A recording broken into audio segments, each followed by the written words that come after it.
across the UK. On DAB+, on your smart speaker, on your smart TV, and on your side. This is Talk.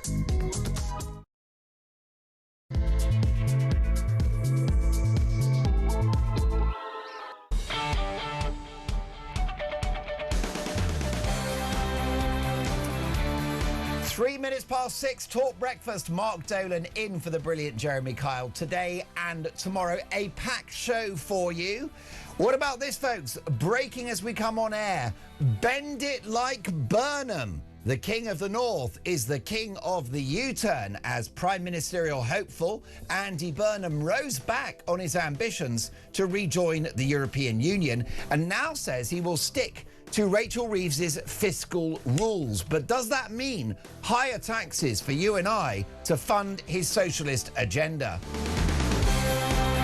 Meanwhile, children at school are being taught you cannot be racist to white people. And is Nigel Farage about to cause the mother of all political upsets and win the Makerfield by-election? Now, this show is all about your opinions, and we're going to put your views on air, on the radio and on the telly. You can hear us on DAB+, in-app and online. You can see the show. Head over to YouTube, search Talk, and up we pop. And I've got a simple question for you at 6:04 in the morning. Do you want Andy Burnham to be your next Prime Minister? 03444991000. Text the word talk and your message to 87222. Leave us a voice note. Producer Christian loves a voice note.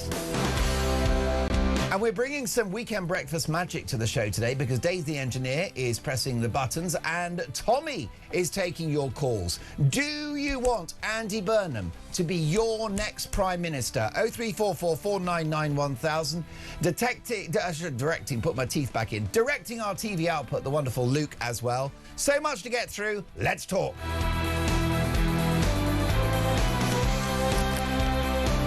Not defecting, that's just Labour MPs, isn't it? Let's start with today's front pages. We begin with the Mirror. Starmer's defiant message. PM rejects call to set out departure timetable and is up for the fight. But Andy Burnham says he will lead Labour change as he rules out a Brexit rerun.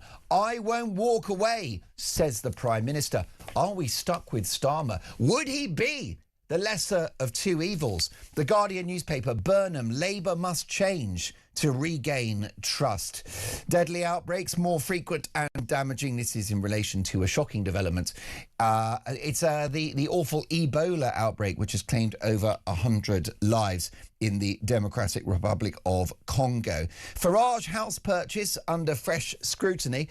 I'll be putting that to Layla Cunningham in Call Cunningham later in the morning. It's quite interesting, this story around Nigel Farage, because he received £5 million from a Bitcoin billionaire. No problem, he wasn't a sitting MP at that point. He didn't have to declare it, but he's on record as saying that it was the I'm a Celebrity money from ITV that paid for his house. Well, his financial records would suggest otherwise. So is there a case to answer there? The Times newspaper, Burnham far ahead of Starmer in Labour vote. 2/3 want a new Prime Minister by the next election, and Lammy to raise criminal age for children. Daily Mail, Labour's civil war, slippery Burnham's 2 U-turns in one day. He changes his mind on Britain rejoining the EU to stand in a pro-Brexit area, and now he says he'll stick with Reeves' fiscal rules, meaning tax hikes. And last but not least for now, the Daily Telegraph. Why do our politicians insist on running? It's true. Whenever you're about to be Prime Minister, you are photographed or filmed out jogging, are you not? We've seen it with Boris. We're now seeing it with Andy Burnham. Bend it like Burnham, the King of the North. Now King of the U-turn. Get used to it, folks. All the King's men. This is Alan Titchmarsh and David Beckham working very closely with King Charles in relation to natural causes and the climate. And Starmer sabotages Burnham on Brexit. Prime Minister says debate could happen as challenger seeks to keep Leave voters on side.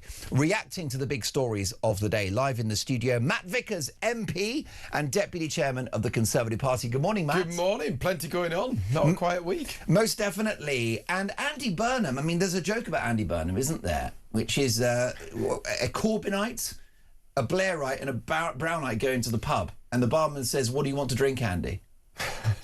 And this is what Andy Burnham is. He's all things to all men, isn't he? That's it. Well, nobody's pinned him down. Nobody knows quite what he stands for. I mean, somebody said to me the other day, maybe the answer to the country's problems is just more yellow buses. That might solve everything. That's all we know about Andy Burnham. He's a guy who's on it for the buses. He's northern. I mean, to be fair, people from the north tend to be quite sound, don't they? So maybe he's got something going on there. But yeah, I'm not quite sure what he stands for. I don't think anybody does, other than the fact he is not Keir Starmer.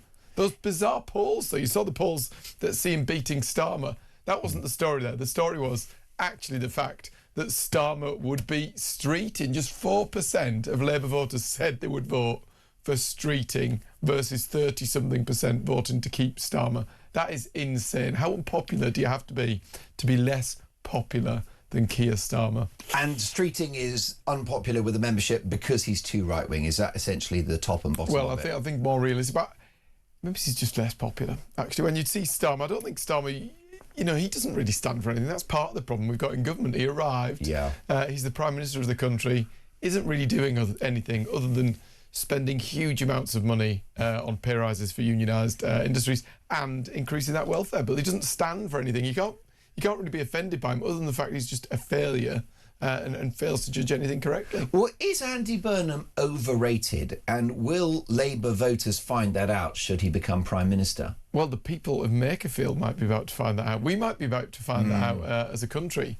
I think it's quite a tall order for him to get elected in Makerfield and get elected as leader of the Labour Party. I can't quite see it coming off. Really? So you think perhaps Nigel Farage could thwart his efforts to get back into the House of Commons? You think that actually Reform could well win this? I mean, we've been talking about Starmer going for a long time. It hasn't happened yet. And the solution to the problem is apparently Burnham winning against the odds in Makerfield and then going on to become leader of the Labour Party. Just isn't going to quite work out. I can't quite see it happening for him. What do you think the issues are at Makerfield? Why couldn't it be a rubber stamp for Burnham, given that he comes from the area? Well, we saw the local election results. We saw where people are at politically there at the moment. This is, you know, governments don't often win by-elections, and this government isn't the most popular government around. Not so much. Winning against the odds is not really a thing. I can't quite see it coming off, but time will tell. Now, listen, obviously you're going to say that there will be a Conservative candidate and they will fight hard and you hope to win that seat. But your boss, Kemi Badenoch, has said it's never been a Conservative seat. She's not created the impression it's about to become that. Should the Tories stand down their candidate in order to keep Burnham out of the House of Commons, given the fact that if he becomes Prime Minister, he will shift the country to the left? Well, I think Kemi's been very clear. She said we will be fielding a candidate. We will give the people of Makerfield... What a terrible mistake. Well, we will give people of Makerfield the choice to vote. If they want to vote for a party that's serious about cutting the welfare bill, that actually is completely signed up to bringing back the two-child cap. They want to see an end to stamp duty. They want to see an end to business rates for small businesses on high streets across the country. They're going to have that choice in the ballot paper. They're going to be able to vote Conservative. Is your priority the national interest even when you're not in power? I think it always is the national interest. That's why we're in there holding the government to account week in, week out. And of course, the bit that we're all forgetting is there's another hugely important by-election about to take place in Scotland, where we're about 1,000 votes behind the SNP. It will be us or the SNP, the future of the Union at stake, sending a real message to the government about the future of drilling in the North Sea. Big important by-election. It seems to be getting swept up because there's a man running around Manchester in his shorts. Well, it is a significant development in Scotland, and it's also interesting to watch how many Scottish voters have shifted right, mainly because they've experienced decades now of SNP government, and they don't like it too much because the economy has headed south and public services are a catastrophe. So I don't disagree with Scotland being a story, but what we have in Makerfield is a small matter of our next Prime Minister. And you know as well as I do that if big Andy Burnham wins, he will be entering number 10 Downing Street. That's a given. I'm not sure it's as much of a given as you think it is. I think we then open the game. We play the game then of who's going to be the leader. I'm not convinced it's going to be a home and dry for Andy. The scrutiny's going to come. The debate's going to come. I mean, to be fair, this leadership debate already has got them all talking about the EU. How on earth that is addressing the issues the nation needs to face up to, ridiculous. I do not know. But I'm not convinced that it's home and dry if he gets through the Makerfield by-election. I think it'll still be a a big game to play, a big challenge for him to get that leadership. Anyone talking about Brexit now in 2026 demonstrates they're not a serious politician. Even if they didn't vote for Brexit, even if in the long distant future they'd like to rejoin, if you're a politician talking about Brexit today, you're not a serious person.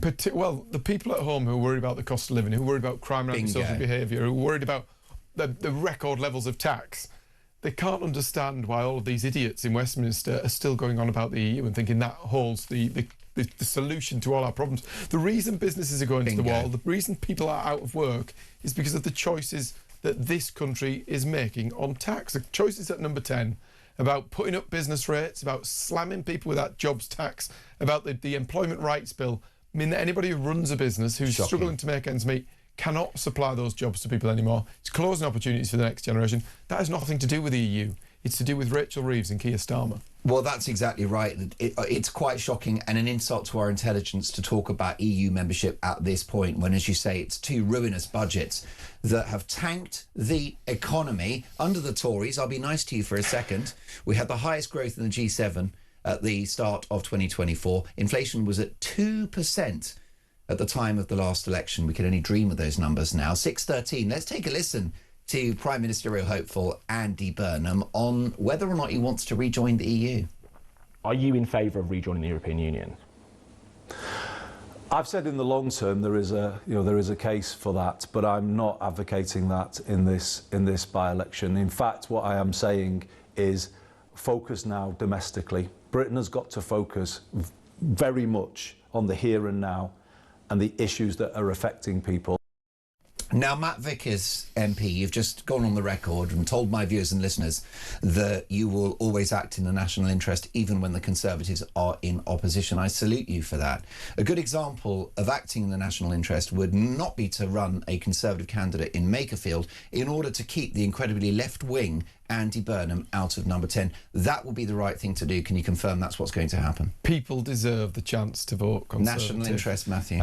People deserve the chance to vote. There are people in Makerfield. In Makerfield who really seriously believe we need to get that welfare bill under control. He doesn't. They believe that we need to bring back the two-child cap. They believe that they want they want to see the end to stamp duty. Great they policies. Want to see our great Conservative policies. And people are going to have the chance to vote for it. All day long, I back them. But I think in many ways you've stolen reform's thunder with some of these plans, including reducing spending by 50 billion. They don't necessarily believe. They don't necessarily believe in reducing the welfare state.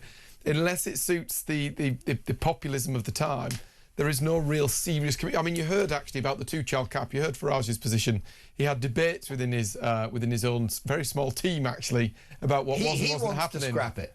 Well, and it depends. He said the right wing. He said the right wing. It depends. A few weeks ago, they voted against scrapping it. You know, you saw Reform MPs in the lobby voting against. They're all over on welfare. If you're serious about reducing the welfare state in this country so that only there's a safety net to help people, you should be voting Conservative. If you want to see taxes brought down for hard-working people, and instead of paying ever more in taxes to fund ever more for those who don't work, you need to be voting Conservative. Well, public spending is perhaps one of the Achilles heels of the reform project, and I'll be raising that with Leila Cunningham. I've raised it in the past with Robert Jenrick, and I should raise it with Farage when he joins us on the show. We're actually working long-term to get the leader of reform back here on Talk. But all of that is true, and none of that I disagree with. But Andy Burnham being a Prime Minister of this country, that's worse for the UK than Starmer, because this is a guy that probably will roll the pitch for rejoining the EU and the ultimate Brexit betrayal. And this is a guy that's going to spend more money we haven't got. So in the national interest, you've got to keep him out of the House of Commons. How do you do that? The Tories stand down their candidate. You say it's going to be significantly worse. We've got unemployment is surging. Businesses are going to the wall at the fastest rate since the world economic crash.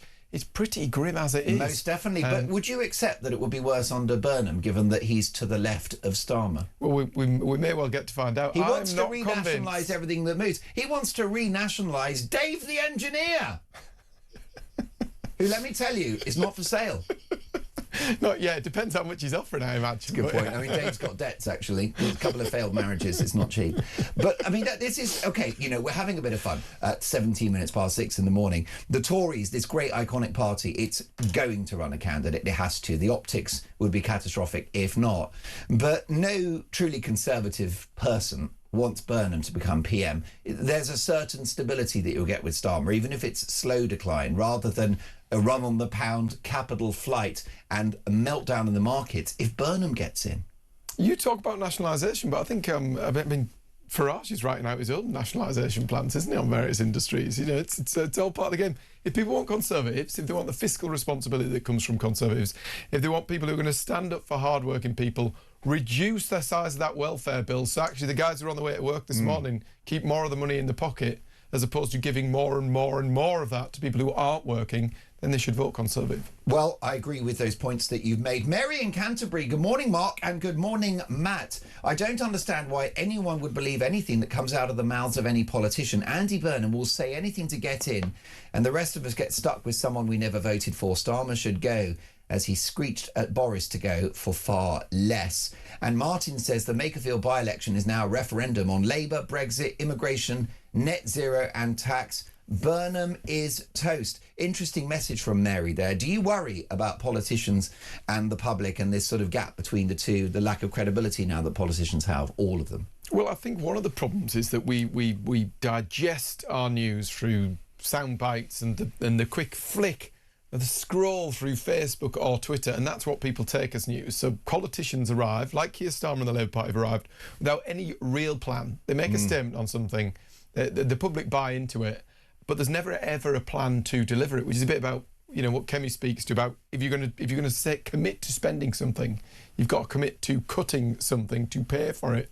This government arrived in office without any sort of vision, any idea of what they wanted to achieve in this country. The end result is more money for the unions, more money for those people who aren't working and are on benefits, and the rest of us are picking up the tab, U-turn after U-turn. No vision for the future of the country and dealing with the challenges that we face. What a treat to have Matt Vickers in the studio with us. You are listening to Talk Breakfast. Mark Dolan in for the brilliant Jeremy Kyle today and tomorrow. Jezza is back on Thursday. And Matt Vickers is the Deputy Chairman of the Conservative Party. More to come from him. Here's a voice note from Kevin on Ed Miliband. Good morning, Mark. Kevin from Dundee here. What can I say? Out of all the Labour lot, the worst ones, there is no good one. And the worst one for me being an offshore worker would be Miliband, Ed the Red. And then the North Sea would be shut down completely. But let's face it, they are all going to do it. And even up here, the SNP are just as bad.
Not wig. It's a nutty canister, either way. I mean, look at the nut on it. Bob Odenkirk! Saul was great. He was just a breath of fresh air. Amelia Clark! Star Wars versus Game of Thrones. Game of Thrones, definitely. I'm loyal. Don't tell Alex Hassel! In season 2, a lot of us get our clothes off. You do know you did that in season 1? Exactly, that's true, yes.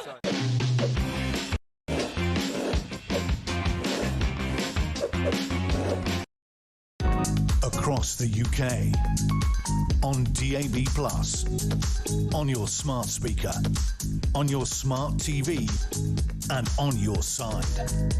This is Talk. 6:22, Talk Breakfast. Mark Dolan in for Jeremy Kyle. A very busy show. With me live in the studio, Matt Vickers, Deputy Chairman of the Conservative Party, no less. Lee in Market Harborough. Good morning, Mark. Another Tuesday, another day where Matt Vickers has all the great ideas that the Tories didn't have when they were in power. Martin says that actually he thinks Andy Burnham is going to lose this by-election. Well, Keir Starmer says he's here to stay. First of all, here is his remarks on the by-election that's coming up. It is a fight between Labour and Reform. It's a very important fight. I will be backing 100% whoever the candidate is, not quite chosen yet, but soon to be chosen. Whoever the Labour candidate is, I'll be 100% behind them. I want the whole of the party, whole movement tied together. Whatever views people may have on the direction of the party, that needs to be put to one side. It's an important by-election. Let's come together and do what we do as a party best, which is to unite as we campaign into this by-election. Well, there you go. The characteristically dishonest and slippery Keir Starmer, who tries to make us believe that he'll be backing a candidate in Andy Burnham who should seek to replace him as Prime Minister. And here's what Starmer has said about his future. I do want to fight the next election. Obviously, I recognise that after the local election results, the elections in Wales and Scotland as well, that the first task is obviously turning things around and making sure that my focus is in the right place. The last 10 days, there's been a lot of activity which hasn't been as focused, in my view, as it should have been. And I remind myself every day that I was elected to office to serve the people, to serve the country. That's what I believe in, and that's what I'll be getting on with. Now, Matt, you have doubts that Andy Burnham can win the Makerfield by-election. If that's the case, are we stuck with Starmer? Well, I mean, we all sit here and we've had this debate however many times about he'll definitely be gone in a couple of weeks, he'll be gone. It's not beyond the realms of possibility that man remains the Prime Minister in 6 months. This could happen. Those MPs have not triggered that leadership election. We've got a zombie government now. We've got a government that he's waking up every morning wondering how he's going to hold on to the keys to number 10. His cabinet are worried about how they're going to get hold of the keys to number 10 from him. And the entire thing, nobody's worrying about the issues that are facing people every day. The government is not worried about dealing with the immigration crisis. It's not worried about dealing with the unemployment crisis and the fact people are being chucked out of work. It's not worried about the crime that people are facing day in, day out across the country. It's now all about the Westminster psychodrama, more remote from working people out there than ever because of all of this carry-on. Now, the international bond markets matter in this conversation because they lend us money in order to keep the lights on. They buy government debt, and that is how we are propping up our economy at the moment, as you well know. Of course, it was Andy Burnham that said we need to somehow get the bond markets in check, don't be in hock to them, which was a reckless and idiotic thing to say. It's quite clear that the Rolex-wearing financiers, upon whose largesse we now rely, don't want a new Prime Minister. So do you think that Starmer would be the least bad option until the next election? I'm not. I mean, people want to see him go. They want to see an end to the 18 months of hell that we've gone through with Starmer at the helm. They want to see an end to it. But there is no knight in shining armour on the horizon, is there? All of the options are bad. Well, we heard someone there talking about Red Ed and what that would mean. Yikes. I mean, the other outside player, who knows, David Lammy might rock up. Then the world's problems are all solved. Mastermind himself. It's terrifying, isn't it? It's absolutely terrifying. There is no good option here, and I don't quite know where I would like it to land. Why do you think Starmer is so bad at politics? Because he's not a stupid man, is he? I think it's because the government arrived without any sort of plan. All they weren't the other fellas, so you should vote for us. Not offensive. They just sat there quietly. You know, the nasal knight. He wasn't going to upset anybody drastically before the election. He kept quiet on every front. He didn't really have any sort of direction. We've got it. We've seen what it's about. And we don't like it. I mean, this makes Liz Truss's 44 days in power look like a golden era for the country, doesn't it? Well, I mean, there was no scrutiny as well. You do have to think we as a country did put him in power. We didn't just put him in power with a small parliamentary majority. He's got a huge parliamentary majority. He can do what the hell he likes, really, because these MPs will not stand up to him. He went in there, one of the first things those Labour MPs voted for was to remove winter fuel allowance from pensioners. I mean, nobody stood up to him. Where were they? They then went in there the family farm tax. You look at what they're doing to our veterans. What are these MPs doing? These spineless Labour MPs are not standing up to him. Now, all of a sudden, they've seen the local election results come in. They think their job's on the line, and they find a backbone to stand up to this Prime Minister. But they were willing to inflict all these things on the British people. It is shameful. Starmer does have one quality. I wouldn't call it a strength, but a quality. He's ruthless. He's ambitious. He's stubborn. This is a guy that fought hard to become Prime Minister, to become a leader of the Labour Party, pretending to be a Corbynite, then Prime Minister. He did achieve that. So he's not going without a fight, is he? Well, I mean, he's shameless, actually. You see it at PMQs. The fact the guy will stand in front of the nation and refuse to answer a question in such a way. All MPs are accused of not answering questions. This guy has gonads of steel. He will really stand in does. front of a nation and literally refuse to even address the question that's being put to him. That is the respect he shows Parliament. That is the respect he shows the British people. He thinks he is beyond all comeuppance. We're about to see what happens with that. The other advantage for the opposition to keep Starmer is that he's so incredibly popular on the doorstep. So in an ideal world, should you seek to achieve power again, your best bet is Starmer at the next election, isn't it? Rather than Andy Burnham, who, notwithstanding his flip-flopping, is better at politics than Keir Starmer. The problem is, with the entire thing now, is that it becomes beyond politics, doesn't it? It's not about what is in political interest. It's now about what's in the national interest. I don't quite know what the answer is to that, but it's not more Starmer. If Starmer does stay, do you think he'll seek some kind of reboot? Could he change direction? What are the options for Starmer if he remains? Change direction. This is the king of flip-flop. Mr. U-turn himself. How many U-turns are we up to now? It's 26, 27? Yeah. Has U-turned on any decision that he ever seems to have made? Starmer 3.0, what does that look like? I think we're on about 12.0 now. Yeah, it's like those dodgy sequels, isn't it? Jaws 3D. It's a reset a week, isn't it? Diminishing returns. He's got the solutions anyway. You know, he turned up, he saw what was happening around him. He thought he was in meltdown. So he called Gordon Brown. Do you know what I mean? He's got to that point now where he's pulling anything out of the drawer. There is no reset. There is nothing else he can do now. Would a cabinet reshuffle help? Might that freshen things up a little bit? Well, he's reshuffling as they depart, isn't he? I'm assuming that we might see some more go in the end, but... And also, it's interesting, isn't it? Because reshuffles are a very excellent mechanism if you're in a strong position as Prime Minister, which we saw with Margaret Thatcher, who really leveraged and weaponised those reshuffles. And it was the threat of the sack that gave her such executive power. Starmer's the opposite. It's almost like he's afraid to have a reshuffle because if he moves one person from one department to another, that's going to be politically sensitive within the party. Well, you put angry people on the back benches and they can cause you some trouble. Good luck. Good luck, yeah. Fascinating stuff. Well, lots more to come. What about Kemi Badenoch? Here's a voice note on the leader of the opposition. Good morning, Mark. Brian here, mate. I agree with Kemi Badenoch that the Conservative Party should run a candidate in the upcoming Makersville by-election, which is only fair that the Liberal Democrats get a choice of two candidates. Cheers, mate. Nicely done, Brian. Keep those voice notes coming. Happy Tuesday, one and all. Mark Dolan in for the brilliant Jeremy Kyle. Do you want Andy Burnham to be your next Prime Minister? This is Talk Breakfast.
across the UK.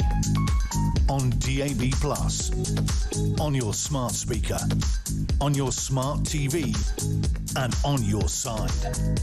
This is Talk.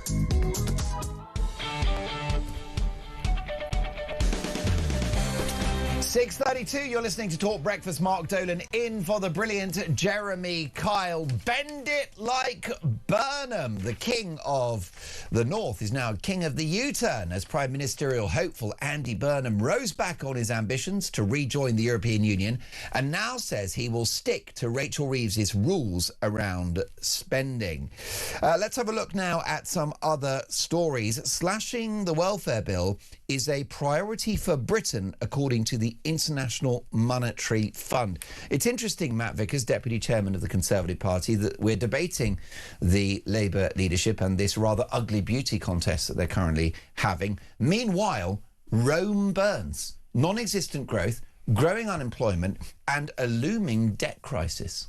Well, I mean, the reality is we talk about the challenges around finance and the state that the economy was in when this government inherited it.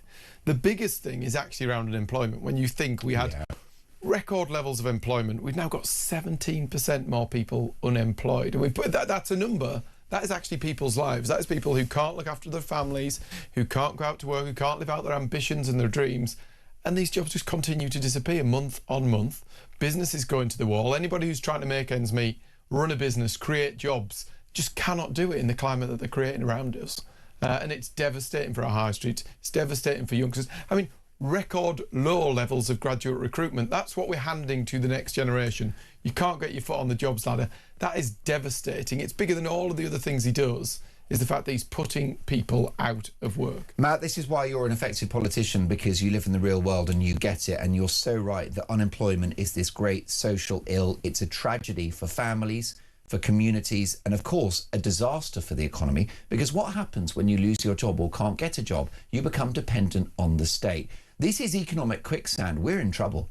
Well, it's also, I mean, we keep pegging back to when they arrived in office. When you look at the growth in the number of people signing up to sickness and incapacity benefits, it's just not sustainable. It's not affordable. There's about 5,000 people a day signing on to sickness and incapacity. I think it's up 40% in the last, I think, since the end of COVID. It is wild, and we're in big trouble. There is not the political will within this administration to tackle that, though their hand may be forced. Because it's not impossible, is it, Matt, that there will be some kind of economic crisis before the next election? Well, the reality is... We could have a Greece moment. It's those people who are on their way to work today who are picking up the tab for that ever-increasing number of people who are unemployed. It's not sustainable. It can't go on like this.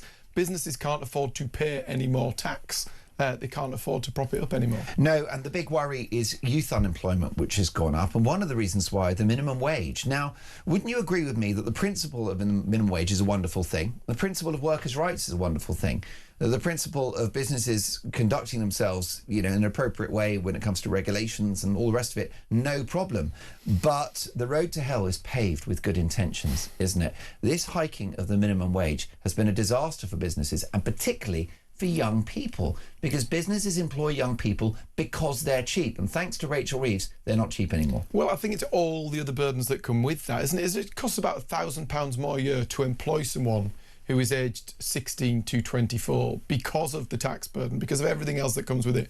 So you've got the minimum wage, you've then got business rates. If you go down to your local pub, maybe not in London, but you go down to a local pub now and ask them what their rates were 6 months ago versus what they're expecting them to be in the coming years, there are situations where some people are seeing their rates treble. They're paying 3 times as much in business rates.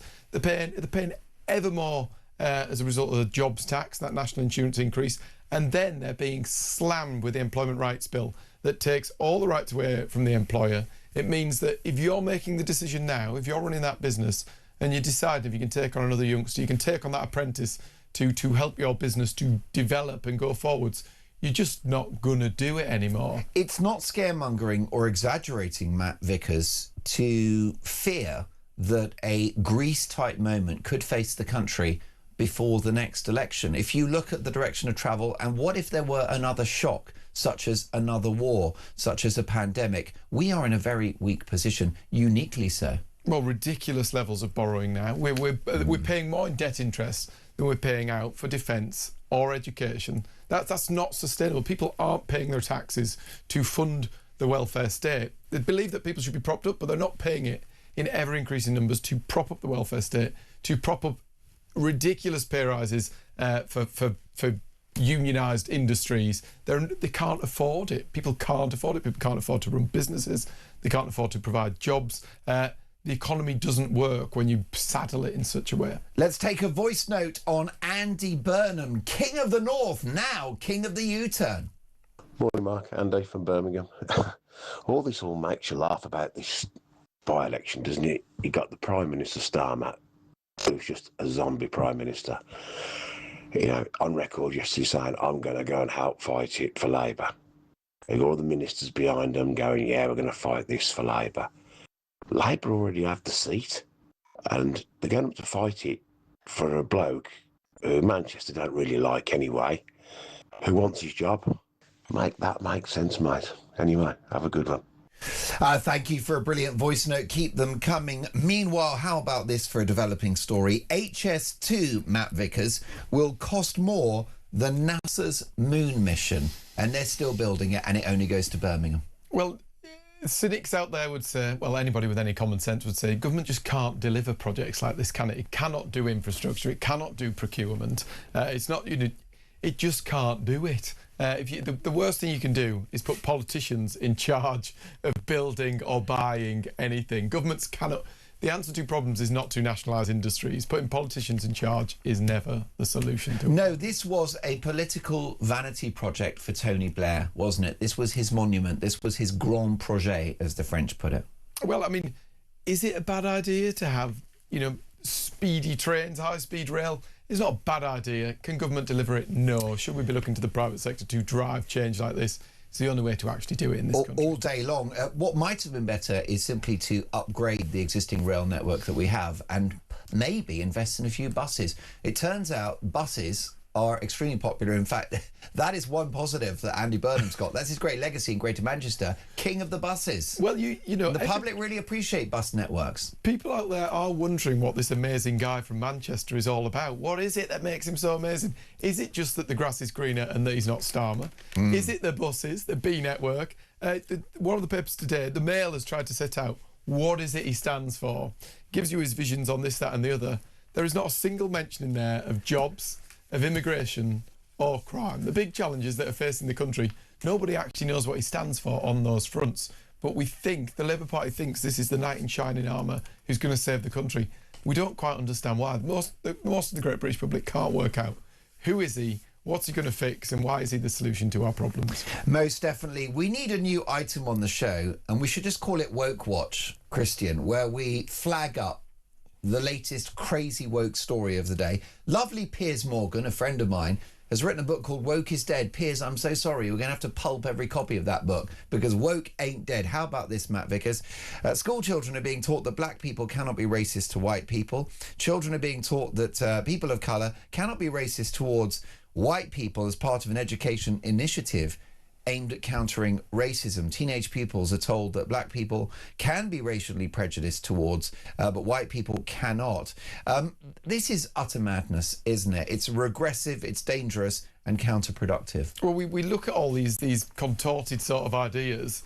It's very simple to tell young people about racism, but because we get caught in the weeds like this and because we're unable to articulate the message properly to youngsters, we do have serious issues with racism. Well, we have serious issues with anti-Semitism in this country. Sure. We have a national emergency when it comes to anti-Semitism.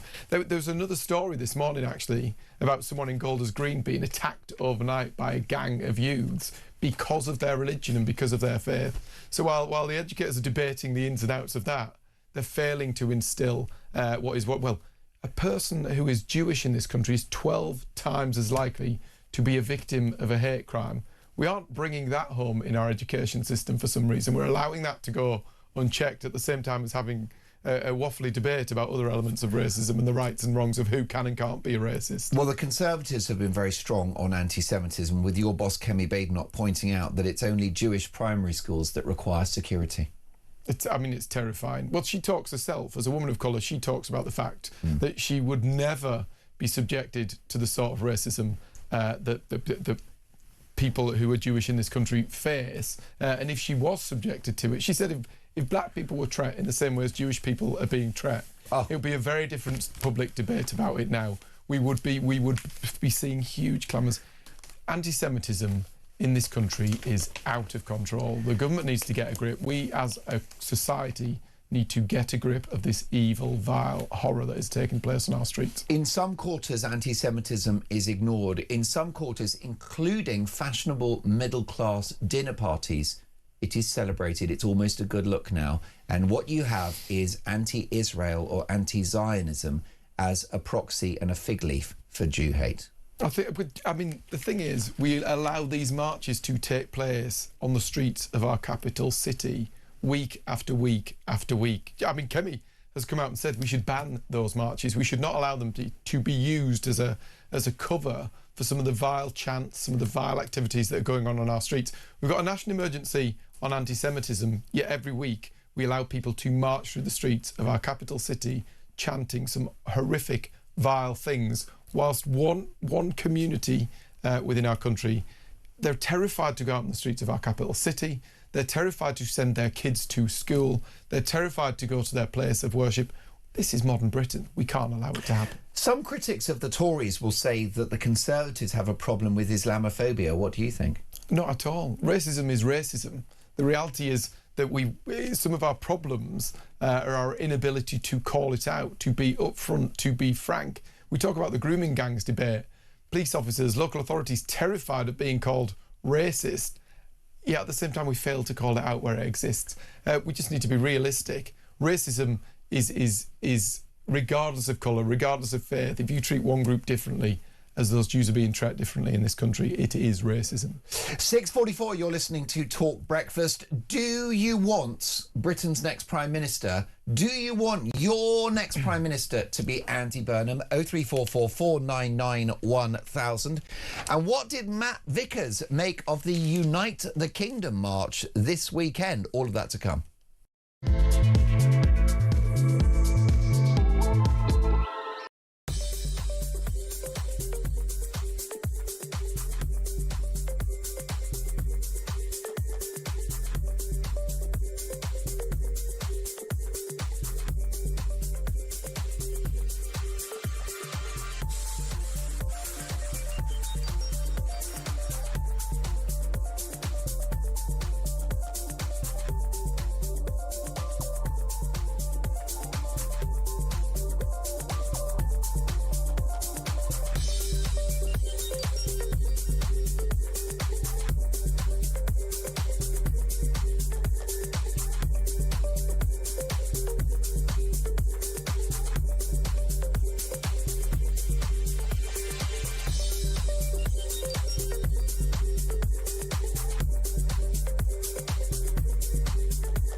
Not wig. It's a nutty canister, either way. I mean, look at the nut on it. Bob Odenkirk!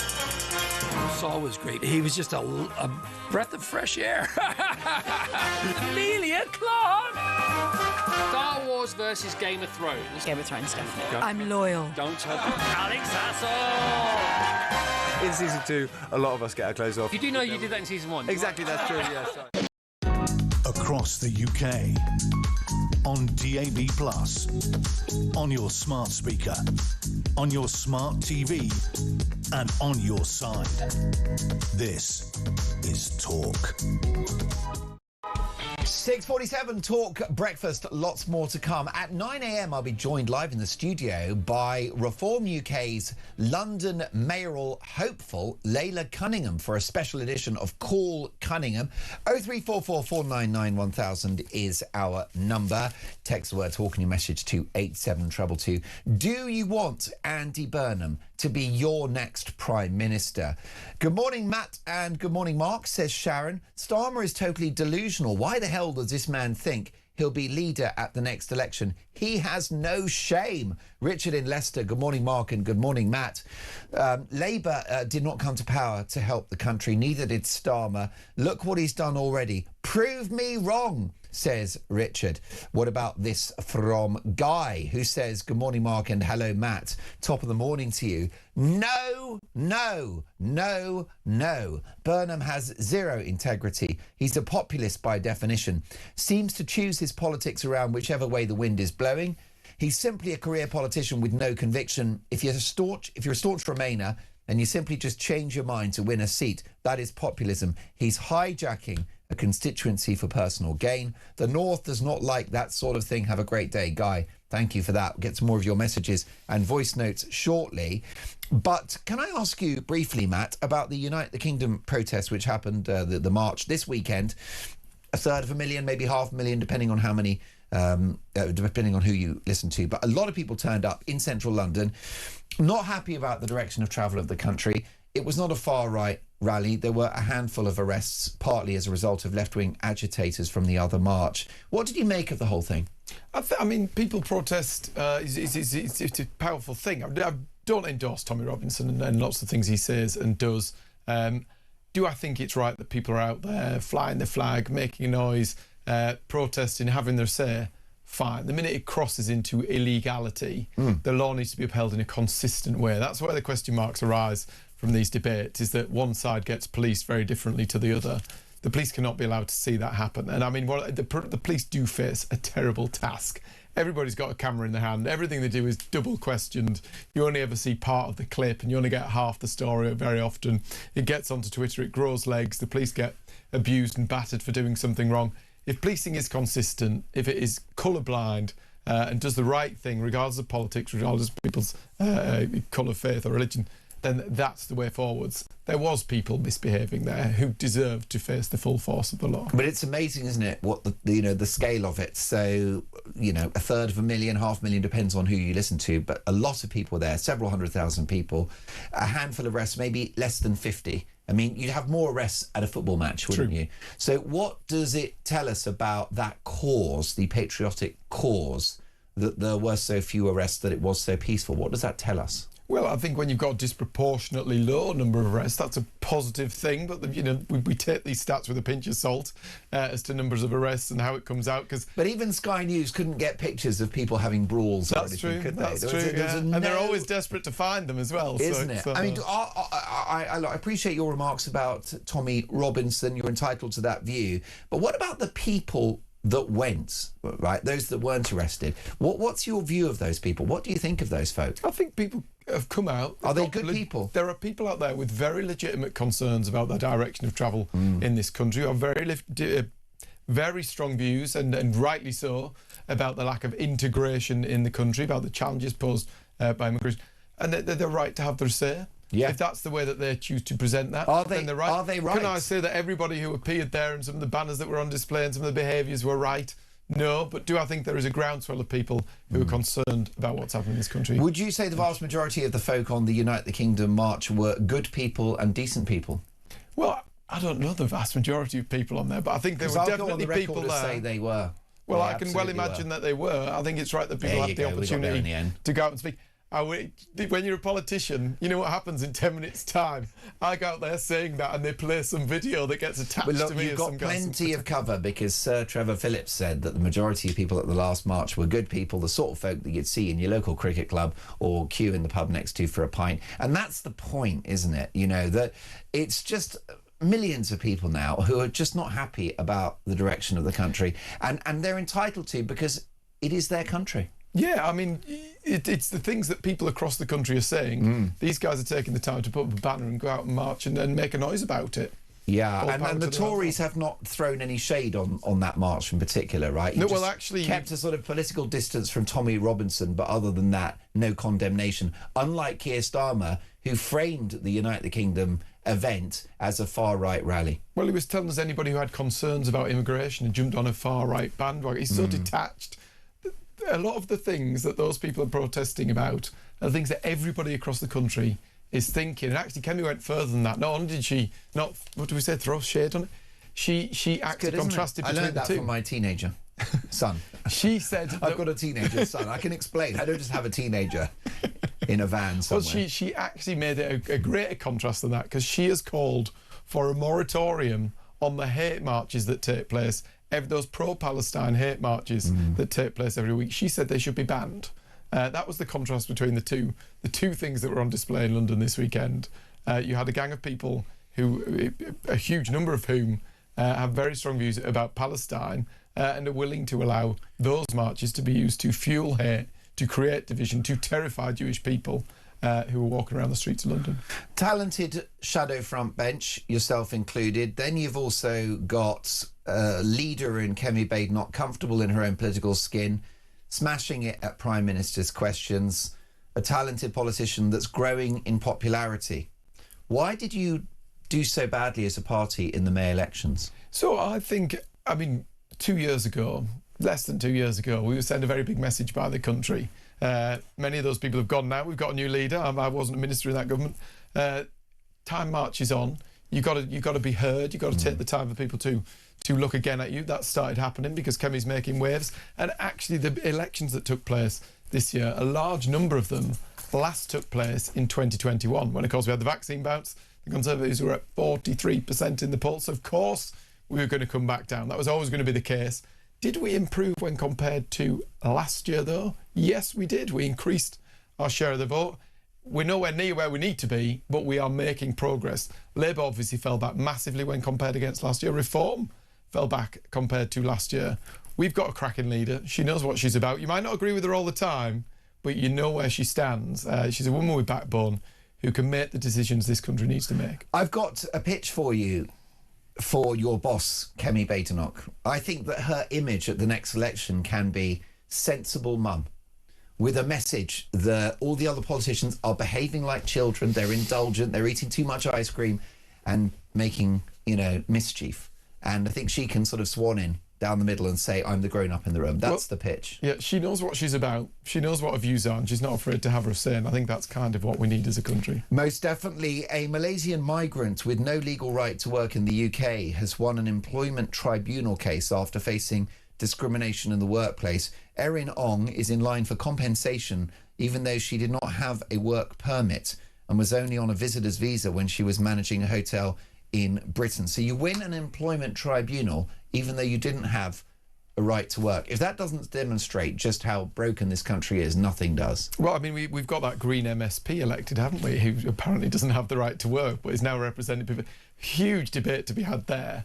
But I think actually it all comes back, this entire crisis of illegal immigration comes back to the fact that if you break into this country, if you come here illegally, you should not be allowed to stay. Until we start detaining and deporting people who break in, we are never going to get a grasp of this stuff. No, most definitely not. Here's a voice note from Tony on, if you'd forgotten his name, Keir Starmer. He's still our Prime Minister for now. Morning, Mark. Tony from Worcester.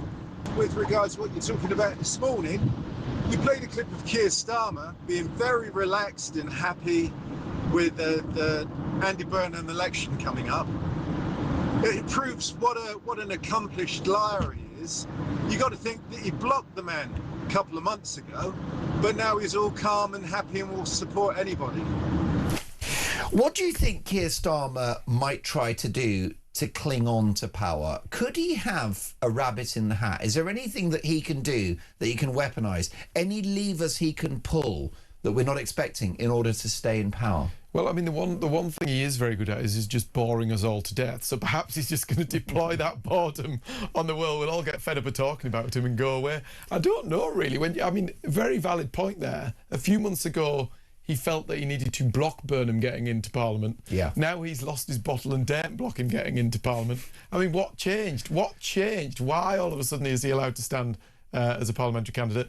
And then, actually, what is the outcome for Manchester? That's the next bit of the story. If Burnham got elected, what happens to the mayoralty in that by-election? Yeah, it's my view, on every issue, Starmer's been on the wrong end of the argument. Immigration, net zero, patriotism, national identity.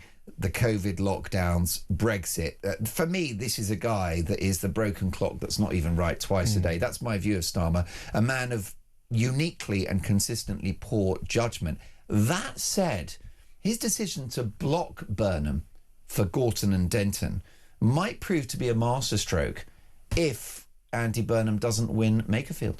Very true, very true. Would he have won Gorton and Denton, though? I'm not entirely sure. He would have walked it, wouldn't he? I'm still not convinced he would have won. The thing with these by-elections, whoever you think is the front runner, whoever is meant to win, very often just doesn't win. The public don't like. They love an underdog. We're about to find out what happens. Is it an insult to the electorate to have this by-election, given the fact that it's nakedly about Andy Burnham's ambitions? Well, yeah, a chap elected 18 months ago decided to give way to give Andy Burnham a run at leadership.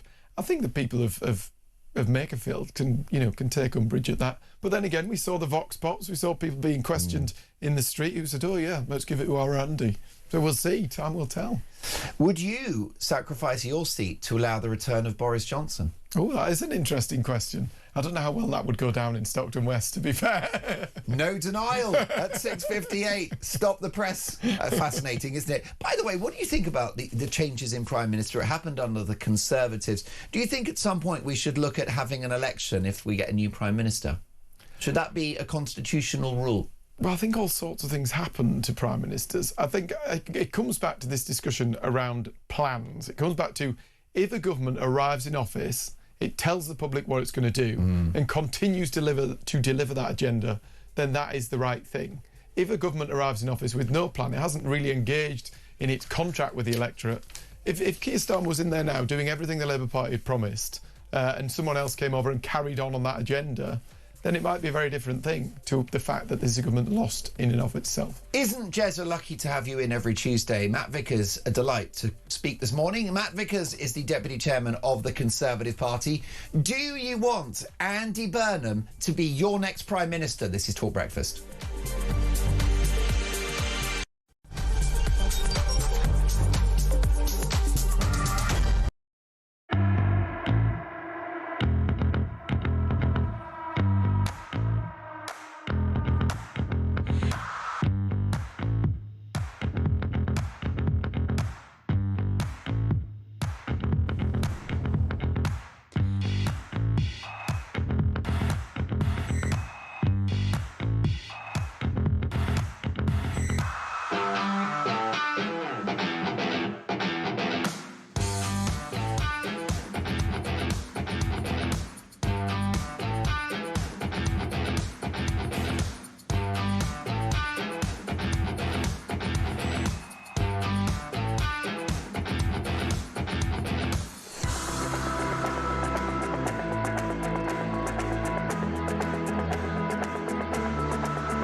across the UK. On DAB+, on your smart speaker, on your smart TV, and on your side. This is Talk.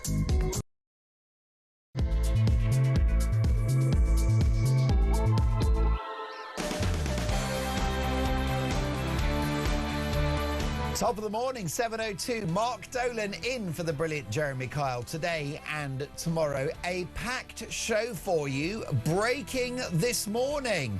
Bend it like Burnham, the King of the North, is now the King of the U-turn. As Prime Ministerial hopeful Andy Burnham rose back on his ambitions to rejoin the European Union and now says that he will stick with Rachel Reev's rules around spending. But does that mean higher taxes for you and I should he become PM? What about this for woke madness? Children at school are being taught you cannot be racist towards white people. And could Nigel Farage be responsible for the mother of all political upsets and win the Makerfield by-election? And my question to you this morning at 7:03 on a Tuesday is a simple one. Do you want Andy Burnham to be your next Prime Minister? My phone number is 0344 499 1000. Tommy's on the phones, so book your place on the show. Text the word talk in your message to 87222 or leave us a voice note. Producer Christian loves a voice note. Dave the engineer pressing the buttons. Luke is directing our TV output. You can hear us on DAB Plus in app and online.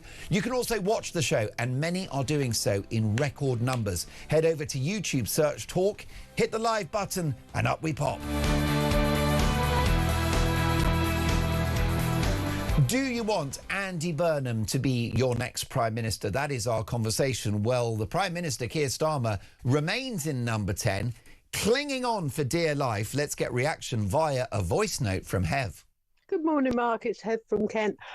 Yeah, I reckon if Andy Burnham actually gets voted in, he won't be the next Prime Minister, because I reckon Starmer will call a general election, because nobody's going to beat Starmer. Nobody in Labour is going to oust him. He wants to be in control. He wants to be the big boss. And if he can't be, or if he thinks he's threatened, seriously threatened, I reckon he'll call a general election. I don't reckon that he will just sit back and let Burnham take over. But then again, I don't even think Burnham's got a chance in winning this election. Well, that's really fascinating. And Hev, I'm hearing that from a lot of political sources, that actually Farage could be responsible for the mother of all political upsets and keep Andy Burnham out of the House of Commons. Now, if Burnham loses this by-election, his political career is over.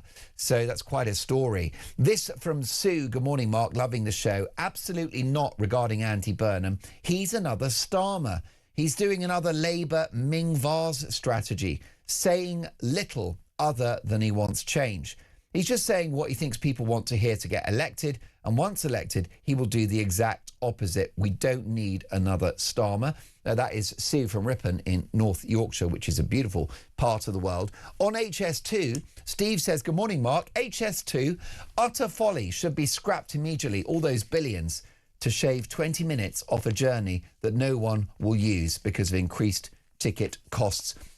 Well, we have this amazing developing story this morning. The HS2 is now projected to cost more than NASA's mission to the moon. You couldn't make it up, could you? If you actually go via NASA to the moon, do you get a better sandwich as well, I wonder? And what about a coffee? Do you have to pay like £6 just for a latte? Great show, says Dave in Leyland. The definition of integration is integration, the act or process of combining different parts, elements or systems to form a single unified and functional whole. How is it then possible to have multi-cultures? Well, Dave, you're so right about that, because we have a very successful multi-ethnic society here in the UK, but multiculturalism is a left-wing socialist ideology. The base is integration on no expectation of joining the culture, participating in the rules, speaking the language. And that's why we are in such hot water. And I've got to tell you that I'm really, really worried about the prospect of Andy Burnham in number 10, because he will take the country leftwards. Should he win a leadership election, which I think if he gets back into the House of Commons is a given, then his left-wing supporters, the unions, the party membership, they will expect their pound of flesh. And I've got to be honest with you, I do not think the country can afford socialism. Daniel is in Epsom. Good morning, Daniel. Morning, Mark. I mean, I think the bottom line here is I'm speaking for the British majority today, okay? I'd like to just sit him down and go, listen, Andy, are you going to stop illegal immigration? He'd say, no, I can't. I'd say, are you going to make legal immigration extremely low numbers and very selective? No, I'm not. Are you going to get on top of law and order? Basically, violence and theft are now basically legal in the country. Are you going to do anything about it? No. Oh, are you going to improve the economy? Are you going to improve business? As a small business owner, I can tell you this Labour government have been absolute poison for the country. Are you going to do anything about that? If he's not going to do anything about the main four issues in all of our lives, what is the point in Andy Burnham? Why are we going through this entire process? What's the point in it? Daniel, I agree with you. I mean, Keir Starmer, Boris Johnson, Andy Burnham, I'm sick of people who only want to be Prime Minister and have no plan for government. Yes, it's not even that they've got no plan. The Labour, the last Conservative government was poor, and it was awful, and I think most people would agree with that. But this Labour government's even worse.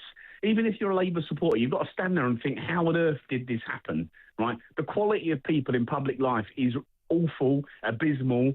You know, when you're in government and you work for the British public, you should do the things that the British public demand of you, right? Now, it's been pretty clear that immigration from mass immigration from the third world is destroying the fabric of our country, okay? Anyone with eyes who's over the age of 45 can see that it's basically destroying the fabric of our country.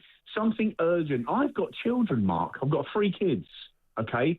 Now, I'm worried about their futures. Something urgent and bold needs to be done. And this Labour government is not going to do anything about it. You know, what is the point in changing the Prime Minister? Well, what's that old phrase? It's like you've cacked yourself, and instead of changing your pants, you change your shirt. It's a brilliant point. Daniel, you always speak so well. Call me again soon. Loved our conversation this morning on Talk Breakfast. Daniel in Epsom there. And he's so right. We are going in a very bad direction. At 10 minutes past 7 in the morning, I have breaking news for you, which is that the rate of UK unemployment has now risen to 5% in the 3 months to March. This is the Labour government and the Labour Party, the party of working people, who are now responsible for more people out of work. 5% unemployment. Now, be clear that under the last Conservative government, those evil Tories, we had pretty much eradicated unemployment. It was gone. The numbers were trivial. And in fact, there were 1 million job vacancies at the time of the last election. Well, thanks to Rachel Reeves and Keir Starmer and their left-wing policies, the rate of UK unemployment has risen to 5%. Now, you could have told them that this would have happened. And I could have told them with the national insurance tax rate, which was a jobs tax, with red tape making life a misery for employers, with the workers' rights package, the road to hell is paved with good intentions, with an increase in the minimum wage, which has created the highest youth unemployment in the whole of Europe, which is going some because no one in Spain works. 7:11 in the morning, folks, and we bring you the breaking news that UK unemployment is now up to 5% from, laughably, the party of working people who are now no longer in work. Let's get reaction from one of my favourite politicians, Lord John Redwood, former Conservative Cabinet Minister. Lord Redwood, thank you so much for joining us. Unemployment up again. What a surprise.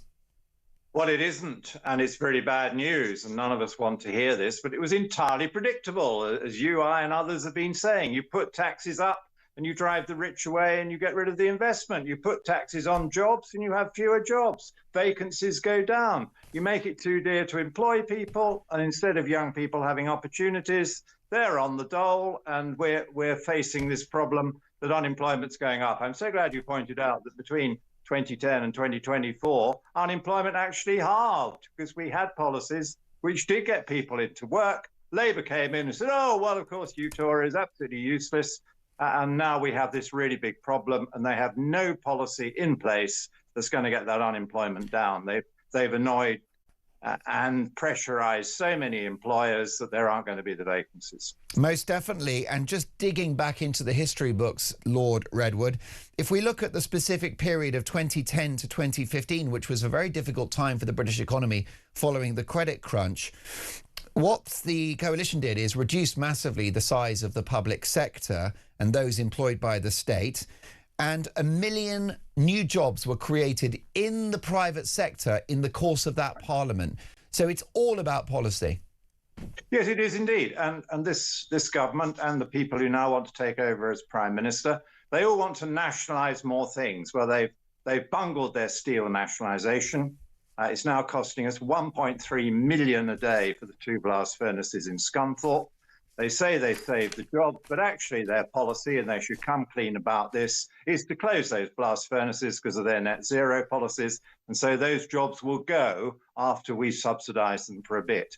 This is the worst kind of misleading of the workforce, and it's doing damage to the rest of the country. The more you spend, the more you waste, the more you have to pay losses in the nationalised sector, the higher the taxes go. And the mummy and daddy of them all, the bad nationalised industries, is, of course, HS2. And we're going to learn today how many more billions it's going to cost to have a railway line that only goes to Birmingham, if we're lucky, and no longer can go to Leeds and Manchester because of totally incompetent nationalised industry with access to billions and billions of our hard-earned taxes so far. It is bungling it and cannot afford to complete the railway line. As we bring you the news, Lord John Redwood, at 14 minutes past 7 in the morning on Talk Breakfast, that HS2 now costs more than NASA's space mission, which is going some. Back to unemployment. One of the most worrying metrics is youth unemployment, isn't it? That's a big problem for the future of the country. Oh, I think it's devastating because we all want our young people, our children and our grandchildren to have plenty of good job opportunities and choices, and they are being destroyed by the tax on jobs, national insurance, by the tax on small farms, by the tax on small businesses, by the tax on richer people that Labour obviously dislikes so much. And the only thing Labour will end up with is a bit less inequality because they've got rid of all the people who've got some money.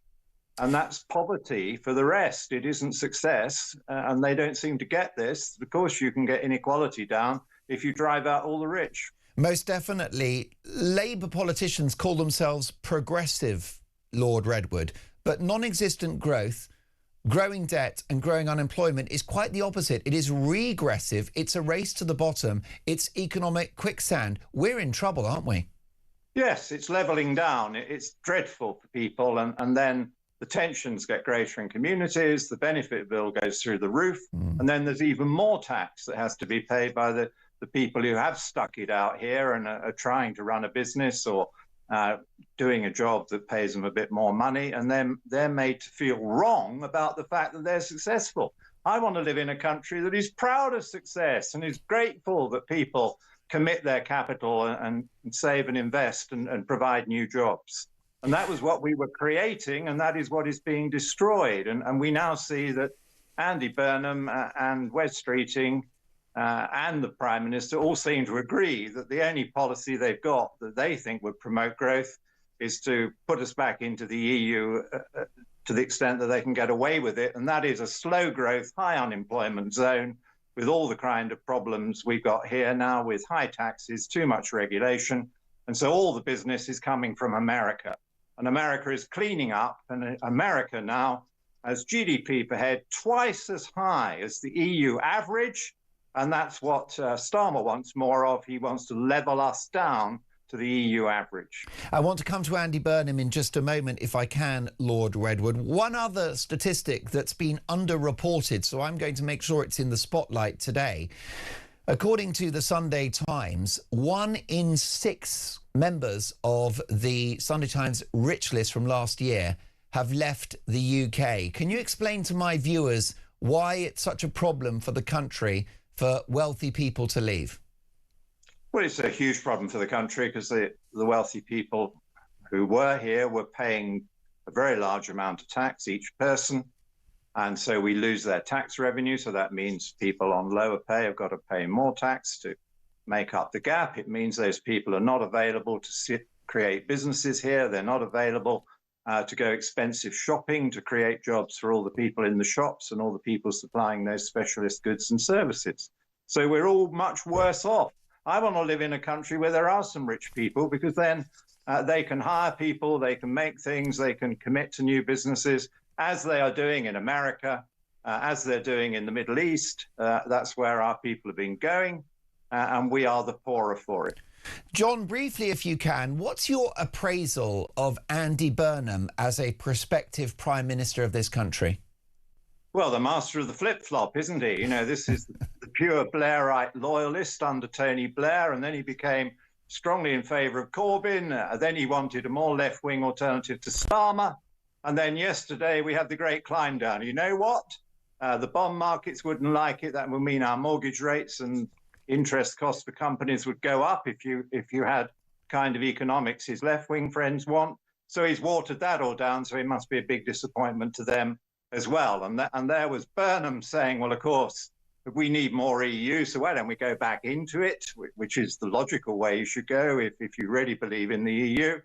And now he's realised that that isn't popular with the voters of the seat he might want to fight. And so another flip-flop and U-turn on that. Oh, let's not talk about it. That's the new way of MPs and wannabe MPs lying, I guess, that I've got a view you won't like, so I tell you what, I won't tell you about it. John, thank you so much for your valuable time this morning on Talk Breakfast. Lord John Redwood, former Conservative Cabinet Minister. Just breaking news as we come on air. The rate of UK unemployment rose to 5% in the 3 months to March. So, folks, the Party of Working People has now put more people out of work. Make it make sense. Andy Burnham, do you want him to be your next Prime Minister? Here's a voice note from Laura. Morning, Mark. Laura from London. Andy Burnham for Prime Minister? Absolutely not.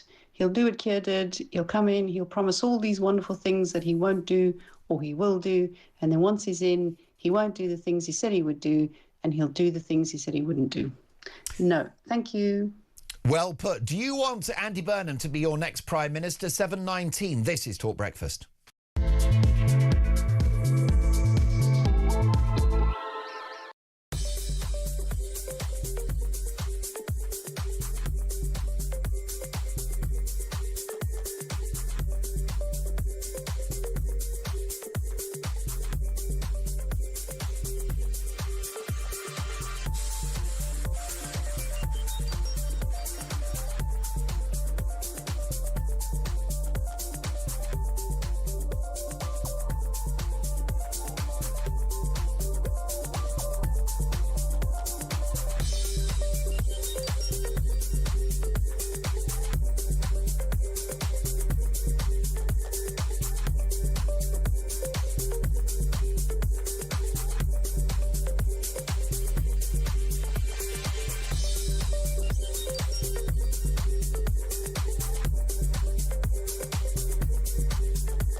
Not wig. It's a nutty canister, either way. I mean, look at the nut on it. Bob Odenkirk! Saul was great. He was just a breath of fresh air. Amelia Clark! Star Wars versus Game of Thrones. Game of Thrones, definitely. I'm loyal. Don't tell Alex Hassel! In season 2, a lot of us get our clothes off. You do know you did that in season 1. Exactly, that's true.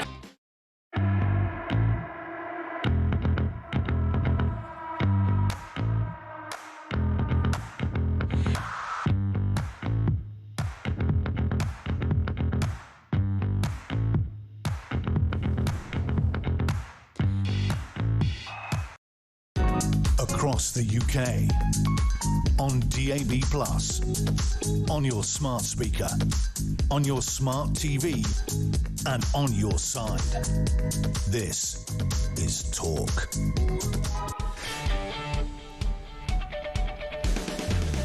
.23 Talk Breakfast. We bring you the breaking news that the rate of UK unemployment rose to 5% in the 3 months to March. In just a couple of minutes' time, I'll be joined live in the studio by a Labour MP. How can it be that the party of working people has now put people out of work? Debbie has messaged the show. Mark, I don't really care who is our Prime Minister anymore. I voted reform at the last couple of elections, but lately have been disappointed with a few things related to Farage. Until it becomes the law that an election manifesto is legally binding and that any major changes to our country outside that manifesto is put to the electorate, then nothing will change. Do you want Andy Burnham to be your next Prime Minister? Laura Jane is in Hampshire. Good morning, Laura Jane. Good morning. How are you? I'm very well. Happy Tuesday. How are things in Hampshire this morning? A little damp, I'm guessing.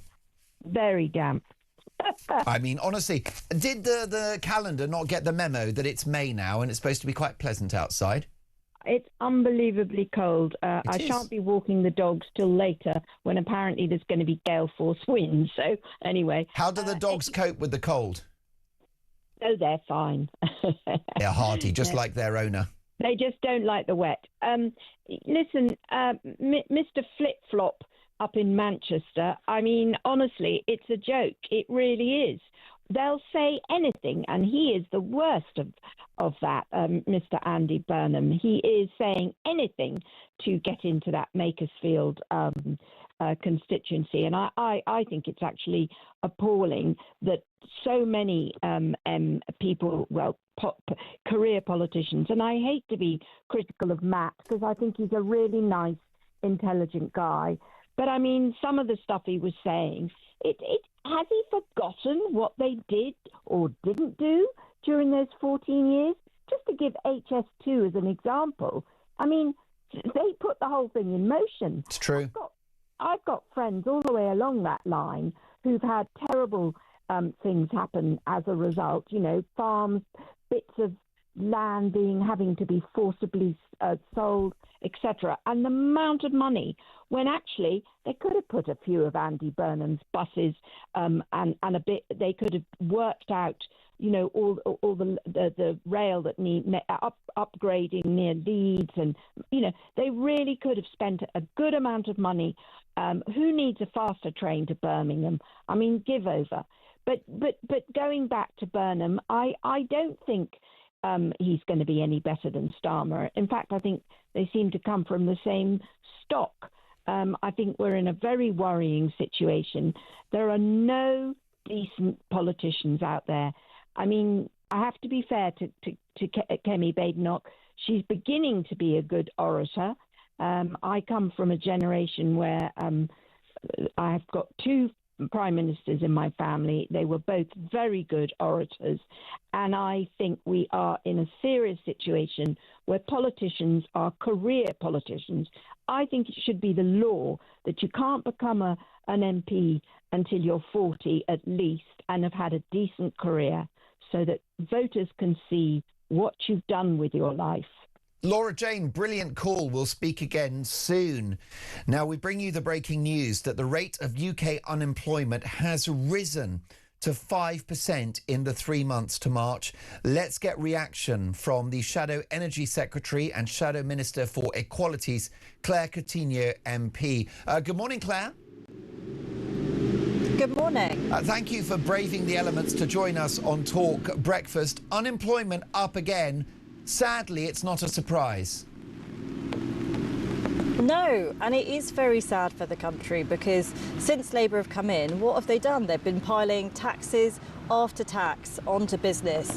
You've got Ed Miliband shutting down the North Sea. You know, they are hammering young people, making it much more expensive to hire a young person. We've lost 100,000 jobs in the hospitality sector. It's a disaster for people who are trying to get their foot on the ladder in their first job. And I'm afraid it is all down to Labour's anti-business, anti-enterprise, anti-growth sentiment. And the issue is, Claire Coutinho, the road to hell is paved with good intentions, isn't it? The idea of the minimum wage being raised is obviously something that people wouldn't necessarily object to, but it appears to have led to the highest youth unemployment in Europe, and youth unemployment is a particularly worrying new development.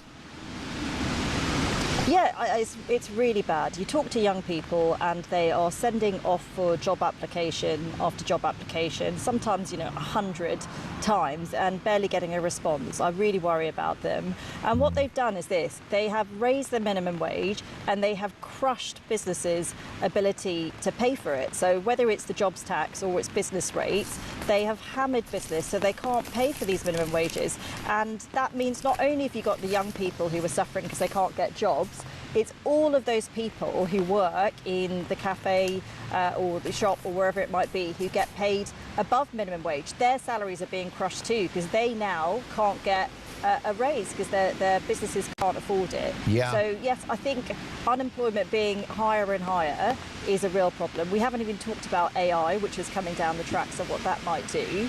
And then you look at something like today, we're going to have a King's Speech where Ed Miliband and the Labour Party are willfully shutting down a successful industry in the North Sea. And then you look at Andy Burnham talking about reindustrialisation. You think, have they lost their minds? If you care about industry and if you care about jobs, you've got to back the North Sea. And at the moment, we're the only country in the world, thanks to Ed Miliband, who is willfully shutting our own domestic energy industry down.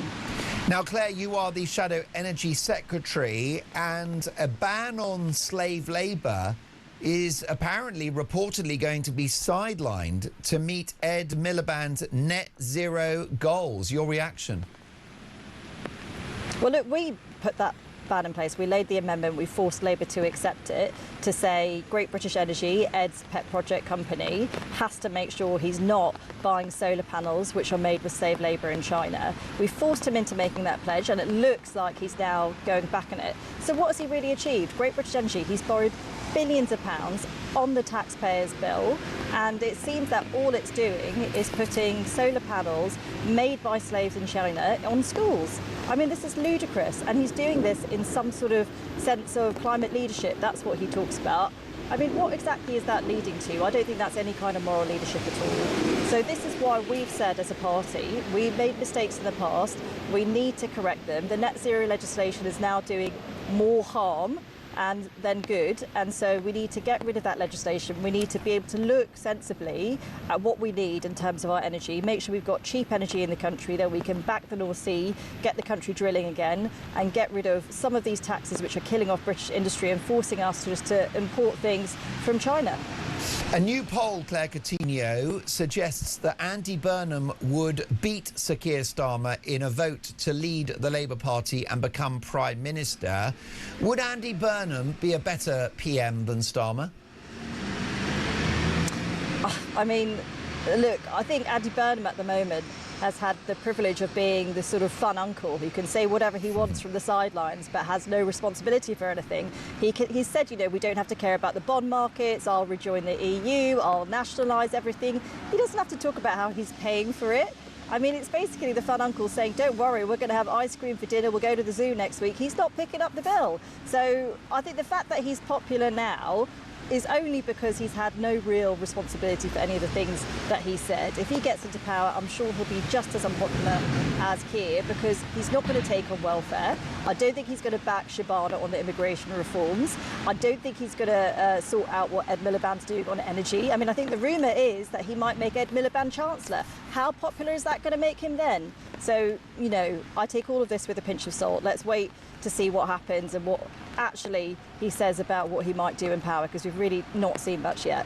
I suspect it's in the national interest, Claire Coutinho, to keep Andy Burnham out of number 10, because it's likely to be a left-wing agenda that the country can ill afford.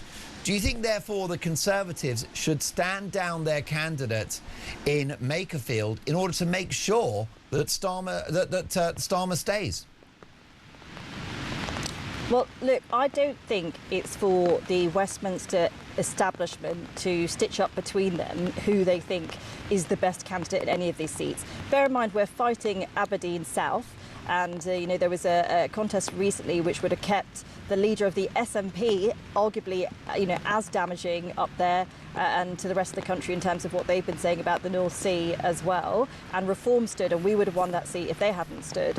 But the truth is, five-party politics is here, and it's here to stay. We're always going to get these calls to stand down in particular areas, but I want to see a party that is going to tackle the welfare bill. We're now spending more on welfare than we're getting in income tax.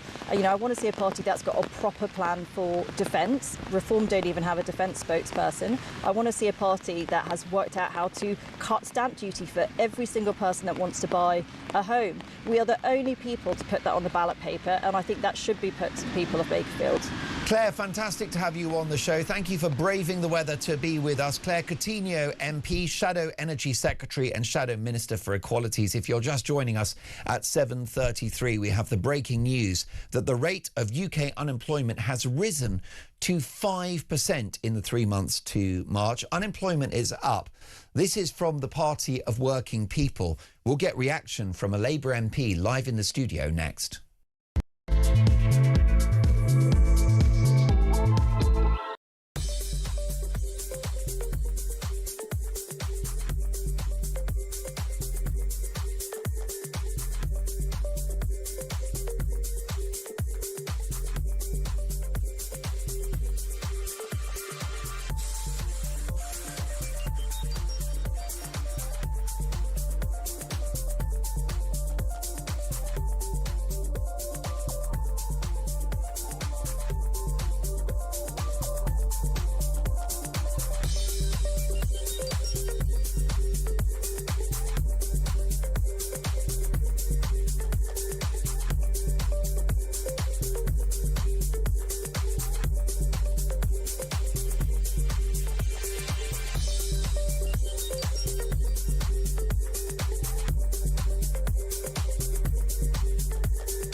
Across the UK, on DAB+, on your smart speaker, on your smart TV, and on your side. This is Talk. Talk Breakfast 7:36. Do you want Andy Burnham to be your next Prime Minister? A very entertaining text has come in from Cliff in Berkshire. Good morning, Mark. I think Keir Starmer will sabotage Andy Burnham by turning up to Makerfield and campaigning for him. That will scupper Burnham's chances. Cliff, thank you for that. Keep the feedback coming. Live in the studio, I'm delighted to welcome the Labour MP for St Austell and Newquay, Noah Law. Good morning, Noah. Morning. Congratulations on your victory at the election, and what a nice constituency. Yeah, indeed. It's lovely. It's all sides of Cornwall all in one, I would say. Yeah, nice part of the world. Campaigning there is no great burden, is it? No, it's not too bad, but it is tricky to get around, and that's something I'm happy to talk about as well. Well, yeah, that's very important. I know that's a massive issue in the southwest of the country. Great to have you in the studio. An unfortunate headline for the beginning of our conversation: the rate of UK unemployment has risen to 5% in the 3 months to March. This is not good news, is it? Yeah, look, I think the Chancellor's been absolutely right to try and enact a sort of structural change in the economy that moves us from a kind of low pay, low productivity. It's really important that we value the 2.7 million people's rise in minimum wage. So that is a really good achievement, but we've just got to be very careful of moving several things at once. Increases in pay, protections. There's a balance to be struck, and I've obviously got some views on where we might be able to make the labour market a little bit more more dynamic. Well, that needs to happen, doesn't it? Because we now have the highest youth unemployment in Europe and UK unemployment up to 5%. I mean, that doesn't sound like the party of working people, does it? Yeah, look, obviously we've given working people a pay rise and we're still well ahead of much of the Eurozone in terms of our rate of unemployment. But there's much more to be done for young people. That's why there's that focus on apprenticeships. And that's why I've said, again, we need to make that market more dynamic for those people getting that first step on the ladder. But there's still a lot to be done, and these things take time, and that's why we've just got to be mindful that these things pay protections, productivity, that they move in concert. Workers' rights and a decent minimum wage, I think, are policies that most people could unite around. Do you think, therefore, that what should have happened over the two budgets that we've had since Labour won the election should have focused on reducing the cost of the welfare state, reducing public spending, rather than the national insurance tax raid? Because what we've seen with the next tax raids is an increase in unemployment, businesses shuttering and lower growth. So do you think that the next tax raid was the big mistake? I think we need to look again at NICs in future. Again, I've proposed some targeted ways we can intervene to reduce the NICs burden in a way that gets people into the labour market without just wholesale reversing it. Because that's what's done for business, isn't it, the NICs tax raid? I think part of it is the business cycle. I think, you know, in the background there's a lot of moving parts there which are putting pressure on businesses. So it's not in isolation like it's all of the NICs. I'm not saying that that's not a factor to consider. But yeah, we've got to try and loosen up that labour market for some people, for instance, getting their first step on the ladder. And it's also worth noting that when you boost the minimum wage, you actually reduce benefits, working people's reliance on benefits. So that's a really good position to be in. Do you regret, though, that the hike in the minimum wage and the pay rise for young workers is causing youth unemployment? And is it therefore not counterproductive? Is it not the case that businesses hire young people because they're cheap, and if they're not cheap anymore, hire them, they will not? Yeah, and again, I think what's been missed in some of this discussion is that actually that NICs rise didn't apply to a whole bunch of young people. So I think the Chancellor was actually quite smart in ensuring that under-21s, for instance, weren't impacted by that, and yet that's not what you would hear from businesses. So again, it's still added to the overall burden on businesses, though, which will have impacted recruitment, won't it? Look, net, what I'm interested in is a pay boost for workers. We're the Labour Party. I don't think anyone would have expected us to do anything different than boost the pay of 2.7 million workers. I'm really proud of that achievement. Clearly, there are second-order effects that need to be taken into account and need to be managed, and that's why I've, in particular, have been advocating for some refinements to our labour market and our fiscal policy. And Noah Law, you've been very supportive of and loyal to the Prime Minister Keir Starmer, but we have the small matter now of the Makerfield by-election, and Andy Burnham, the Manchester mayor, may well be successful in his efforts to win that by-election. He's then back in the House of Commons. He will likely have a run at becoming Prime Minister. Would he have your vote? Yeah, I think obviously there is no contest at the minute. I didn't ask for this contest, but I'm going to be up in Makerfield backing Andy every step of the way, and I think he can get it over the line there. Now, it's not controversial for a Labour MP to support the Labour candidate in a by-election.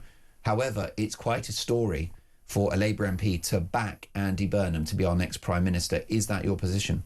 I think, again, there's a lot of hurdles to be cleared. I'll be backing him in Makerfield. I think he'll do well amongst the members. I think he'll bring it home there. And look, I think Andy would make a great Prime Minister.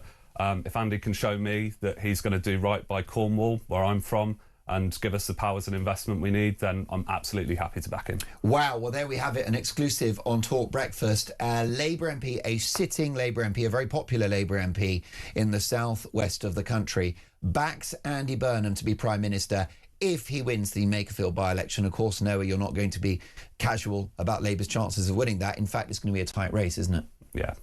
It most definitely is. So why do you like Andy Burnham? Why do you think he might have the qualities to be a successful Prime Minister?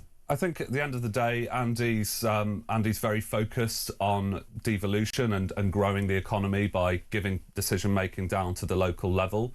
As I've said, I'd like to see his view on how we can do that in Cornwall. We've got a very strong view on how that needs to be done, on what our local growth opportunities are, and we need to unlock those. We need to move faster than what we have been doing. We've got a plan that's been sat on ministers' desks for a long time now, so I'd like to see what Andy Burnham has to say about that and unlocking some of our high growth industries to create those jobs. Is he not Captain Flip-Flop, though? This is a guy that presented himself as a Blairite back in the day, then a Brownite, then a Corbynite. This guy has been on more journeys than Phileas Fogg. I think the world's changed an awful lot in those so times. So has Andy. Big Andy's changed more than anyone. I think what remains core to Andy's politics is a belief that the state should be dynamic, that it should be powerful, and that it should intervene to improve the lives of working people and create growth in the economy. I think that's the common thread, and that's something I believe in too. And Noah, did you sign a letter backing Keir Starmer just over a week ago? Yeah, look, I mean, again, I didn't want this contest. It's quite clear that... I'm not going to lend you a tenner. It's quite clear at this point, Mark, that the dam has burst and we've got to deal with the world as it is and not as we would like it to be. But what's changed in a week? What's changed in a week is it's quite clear now that, as I say, we've crossed that Rubicon. I mean, Andy has been approved to run by the NEC. As I say, I think he stands a very good chance in Makerfield. I think he stands a good chance among members, and again, I'm disappointed that we're having to have this conversation now. But I've got to level with my constituents as to what the reality of the situation is. Do you regret writing that letter to Starmer? Because I can't imagine you thought he was Winston Churchill a week ago and now you don't. No, look, I think Starmer's been a good leader for this country. In reality, there's always a perception and reality gap. And in this case, it's a particularly big one. But what's changed is obviously Andy has been approved to run in this election. As I say, there isn't a contest as it stands at the minute, but at the end of the day, we've got to level with the likelihood of what is ahead of us. But why write a letter in support of the Prime Minister a week ago? Why not keep your counsel? Well, to prevent that dam from bursting, it's clear at this point that it has. So you essentially did your bit to save the boss, and now Burnham's on the scene, and it's a different story, a whole different political picture. We've got to level with our constituents about that. And what about Andy Burnham's positions? You know, we had the Brexit debate, didn't we? And he said that his aspiration is we would rejoin the EU. Similarly, he's going to stick to Rachel Reeves's spending plans. There is a perception emerging that this guy will tell any audience what they want to hear. Is Andy Burnham not simply Keir Starmer with a better hairdo?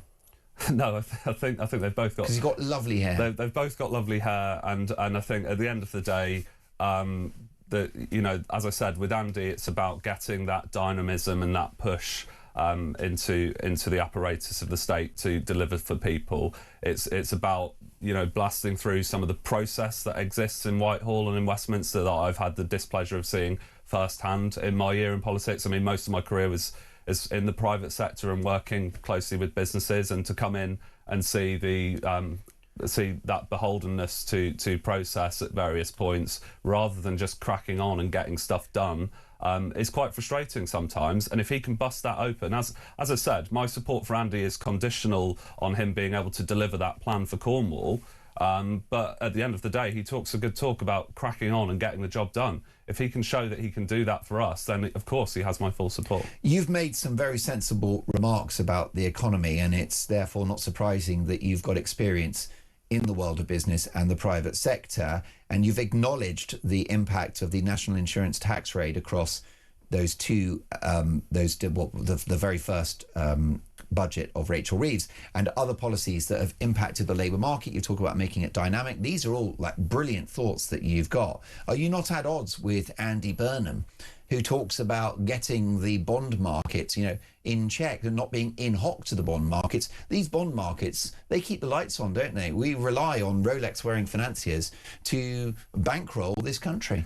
I think that's the reality of why we need people like myself and others who are increasingly shifting towards that thinking of the kind of Manchesterite camp, that ultimately you do have to respect what the markets tell you. That's a silly thing, isn't it, to say let's not be in hock to the bond markets. That's like me saying I'm not going to be in hock to Santander, who lent me a bit of money to buy a house.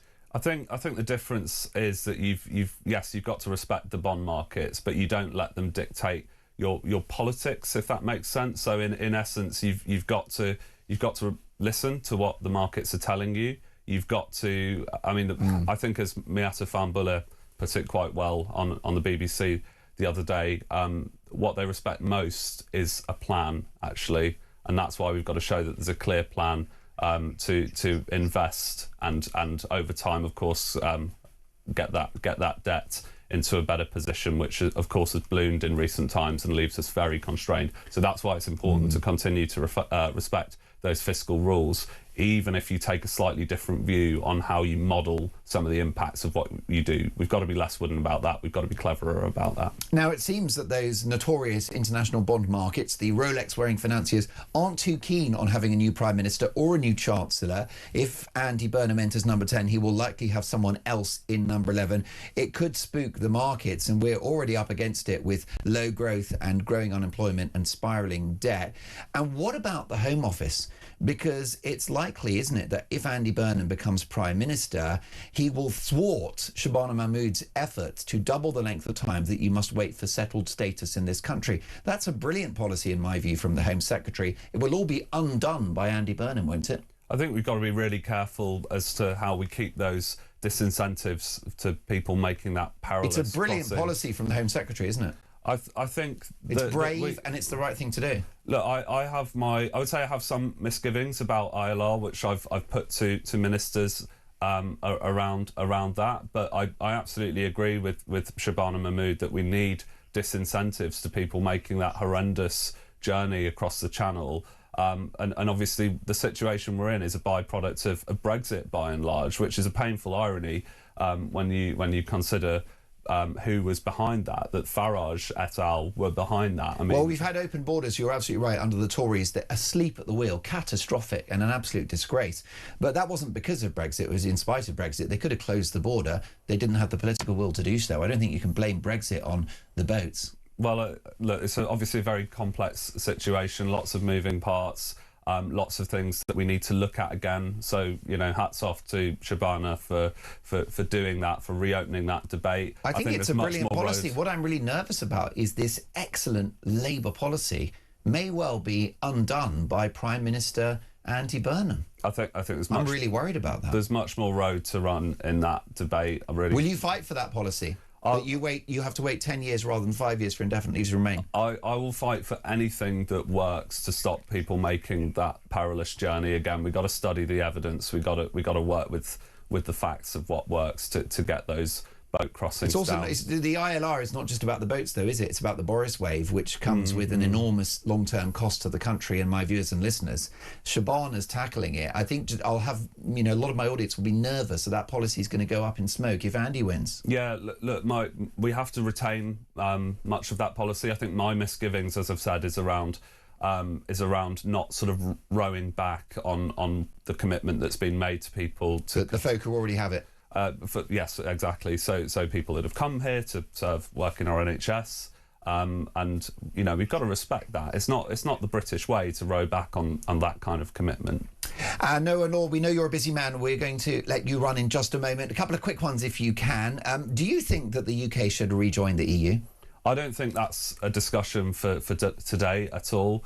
I think as much as I have my own personal attachments and personal views that we should have, I think we actually should be pushing for a much closer alignment, a much clearer alignment, rather than this kind of transactional journey that we've been on that looks at almost bit by bit, SPS, youth mobility. We need to, again, this is one of those areas where we need to be bolder. We need to be out there pitching our vision to Europe of what a strong and mature partnership with the European Union looks like. I don't think in practice we can rejoin in the short term, and that's certainly a question for another day. As Andy put it, it's the last thing the country needs right now is to reopen that debate. And Noah, before we let you go, rising unemployment, low growth, spiralling debts. We've had the Freebie Gate scandal. There are wider issues around the economy, and a new Prime Minister in less than 2 years. You lot are now worse than the Tories, aren't you? When you say the freebie gate scandal, are you referring to the £5 million bung that Nigel Farage received the other day? Well, he certainly has a case to answer for that. Yeah. So but why can't a multi-millionaire ex-lawyer like Keir Starmer pay for his own spectacles? You've got lovely bins on. You've got very smart spectacles. I bet you paid for those yourself. Oh, I think there was something like 40 quid from Specsavers Dickens. So, you know. Well, you got 20/20 vision on this, but I mean, it's not a good look, is it? When you lectured, or Labour politicians lectured us about the Tories previously, and what have we got? A leadership crisis in less than 2 years. I thought this was a news show, Mark. In the news, I'm seeing the new news that Nigel Farage has been given a £5 million bung. I mean, I think that's... Oh, I'm happy to talk about that. That's how many times the value of a pair of specs? I mean, it's ludicrous. Let's quit these double standards around how we report on these things. Oh, I'm happy to take Nigel to the cleaners on that one. That £5 million. What is the story there? Well, we'll be probing that later in the show because Layla Cunningham is coming in. But we've been thrilled to have you, Noah. Congratulations on becoming an MP. And we really appreciate your valuable time. Look forward to catching up soon. It's an exclusive on Talk Breakfast. Noah Law, the MP for St Austell and Newquay, backs Andy Burnham if, and it's a big if, he wins the Makerfield by-election. Do you want Andy Burnham to be your next Prime Minister? 7:53, this is Talk Breakfast.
It's a nutty canister, either way. I mean, look at the nut on it. Bob Odenkirk! Saul was great. He was just a breath of fresh air. Amelia Clark! Star Wars versus Game of Thrones. Game of Thrones, definitely. I'm loyal. Don't tell Alex Hassel! In season 2, a lot of us get our clothes off. You do know you did that in season 1? Exactly, that's...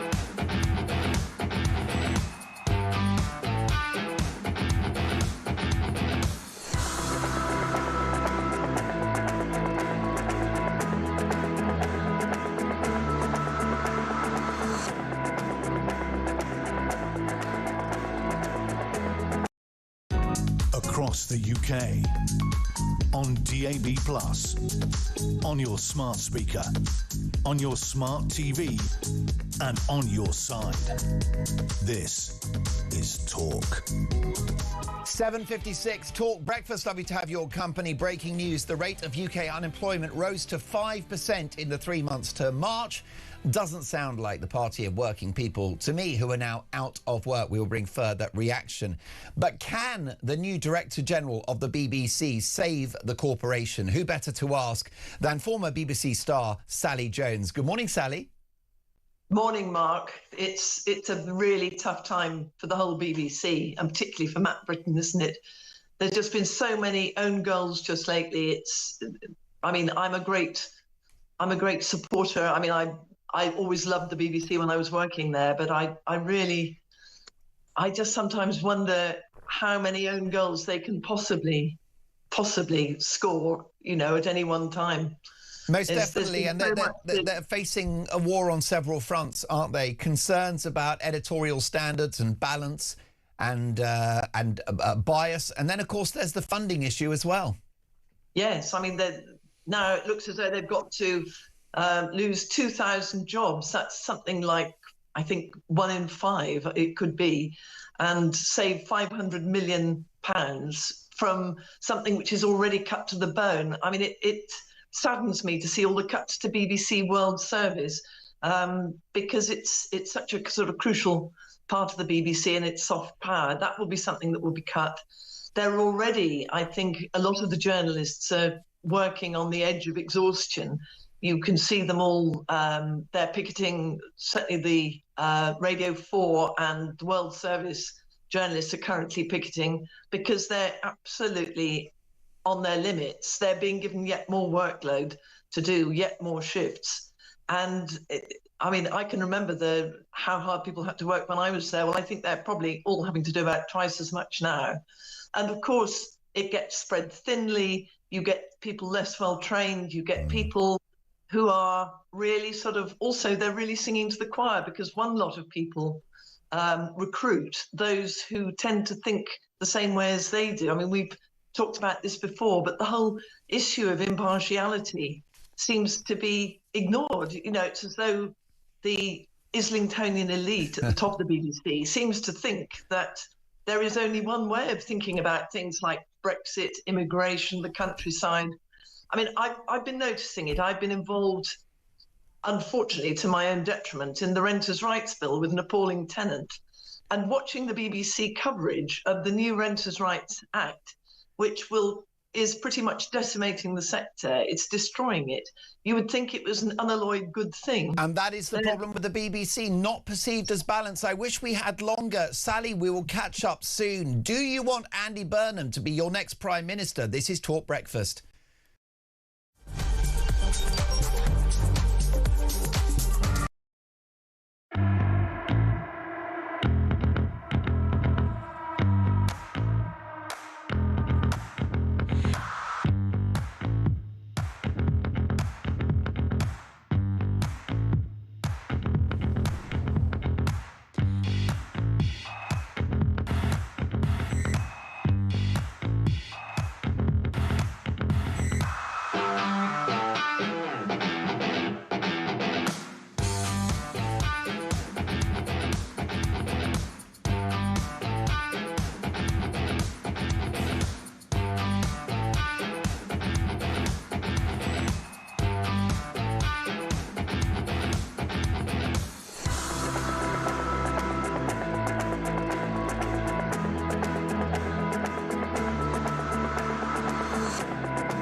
across the UK.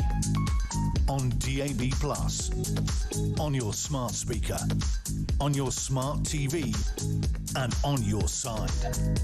This is Talk.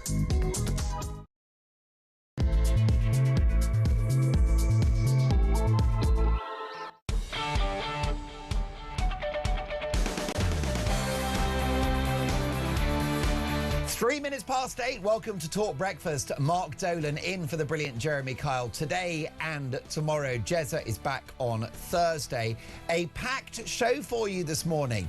And breaking as we come on air, bend it like Burnham. The King of the North is now the King of the U-turn, as Prime Ministerial hopeful Andy Burnham rose back on his ambitions to rejoin the EU and now says he will stick to Rachel Reeves's fiscal rules.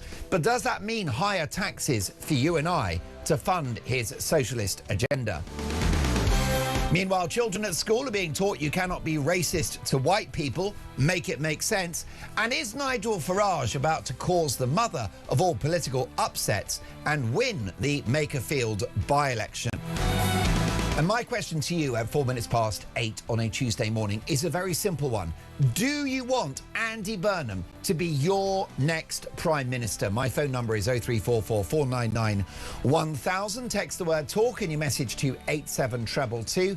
Leave us a voice note, and as the saying goes, let's talk. Now you can hear us on the radio, DAB Plus in app and online. You can also watch us, and you are watching in record numbers. Just head to YouTube, search Talk, and you'll be able to see my amazing guests. So much to get through. Linda in Stalybridge. Good morning, Mark. Why don't these Labour people understand? We, the working people, we have given the working people more money in their pocket. Then they're out of work because the business now has closed because they cannot afford it. It's not like all the public sector jobs. They just put up everyone's tax to pay for them. Linda, thank you for that. Isabel Oakeshott is Talk's international editor. Good morning, Isabel. Good morning. Great to see you. Can I get your reaction to the breaking news this morning that the rate of UK unemployment has risen to 5% in the 3 months to March? No one's surprised. I'm really not surprised. I mean, in fact, what did surprise me is that the GDP figures weren't worse when they came out. I think it was about a week ago, and they actually showed a slight uptick. I mean, nothing to be breaking out the champagne, but nonetheless, it was better news for the country and for Rachel Reeves. But the unemployment has skyrocketed to 5%. Doesn't surprise me at all, because this government has made it so unattractive to employ people. I mean, they just lay burden upon burden on employers, on small businesses. And the latest, of course, is this new workers' rights legislation. They did row back a bit from giving people first day rights to take their employers to a tribunal for unfair dismissal, which was patently insanity. But there are still crazy things in there, like the immediate first day right to claim parental leave. I mean, that is just completely ludicrous. I mean, words are almost failing me here. Imagine that you run a little business, whether it just, for example, a corner shop, and you need some extra help, and you go through all the wretched red tape of taking someone on, all the compulsory signing on to pension schemes that they may or may not want, and you don't know whether this new person is going to be with you for 3 days or 3 years or hopefully even longer. You have to go through all of that. And yet on day one or day two, they can say, just something I didn't mention, but we recently had a child and I want to take a few months off unpaid leave. Are you serious? All this does is make employers think, well, I'm just not going to bother taking people on. Most definitely, I couldn't agree more. Andy Burnham, of course, he's the mayor of Greater Manchester, but they call him the King of the North. It looks like he's the King of the U-turn, Isabel. He's rowed back on his ambitions for the UK to rejoin the EU, partly because Makerfield is a Leave constituency. He's also said he will stick to Rachel Reeves' spending plans, which probably means higher taxes for you, myself, and our audience. Well, I love the way you put it earlier, bend it like Burnham. I love that. His position on Brexit is getting a little bit flexible, isn't it? I mean, he clearly recognises that whilst it's not exactly the number one topic on the lips of voters in Makerfield, this was a very Leave constituency. And, Wes Streeting has tried to make it awkward for him by saying that he would campaign for a different relationship with the EU. We know that that's where Keir Starmer stands. So Andy Burnham is having to kind of do a little bit of some gymnastics there, some verbal gymnastics to try to tone down his position, which I think we all know what it is. And Isabel, I know you've got no issue personally with Andy Burnham, and he's probably better at politics than Keir Starmer, but he's hardly the knight in shining armour for Britain, is he? Well, I think it's really important to talk to people who actually live in the north about whether they see him as king of the north. And I think this whole moniker is it's a sort of rather patronising, snobby London thing, where we somehow have got to a point where certain people think that just because he's a slightly above average politician, he's nice looking and he's certainly more personable than Keir Starmer, he's some kind of king of the north. I think the north could come up with many other monarchs, political monarchs, that would be more impressive than Andy. Most definitely. Now, Isabel, what are your thoughts on this by-election? Do you think it's reforms to lose? I mean, I haven't been up there myself, but my colleague Christian has spent all of Friday there, and we were talking all through the day about what he was finding, and he didn't really find anyone that was pro Andy Burnham. Equally, Reform had about 50 activists in the constituency on Sunday, led by my partner Richard Tyson. He reported back that the reception was incredible. Now, he doesn't always say that. He might come back and say, actually, it was so-so. And we tend to be pretty cautious when it comes to by-elections. So from those two bits of evidence, and their real-time evidence of people that have spent all day talking to people, I really think Andy Burnham has got quite a mountain to climb here. It is not at all in the bag for him. If I had to put money on it now, I would say that Reform will win this. Fascinating. Well, Andy Burnham has been speaking in the last 24 hours about the direction of the country. Take a listen. We can't go on with a bloated national state and a malnourished local one. It is time for public servants to be transferred into local authorities and combined authorities to give them the capacity and the agency to get things done. This is how we underpin the next decade of devolution in the north of England. Isabel, this is probably a difficult question for anyone to answer, but would the country's fortunes improve or become worse under Prime Minister Andy Burnham? I don't think they'd improve dramatically. I mean, I think that perhaps national morale might be in slightly better spirits because we wouldn't have a human cardboard box walking around representing us. I think we might feel a little bit more cheerful about the fact we've got somebody who can communicate a bit better.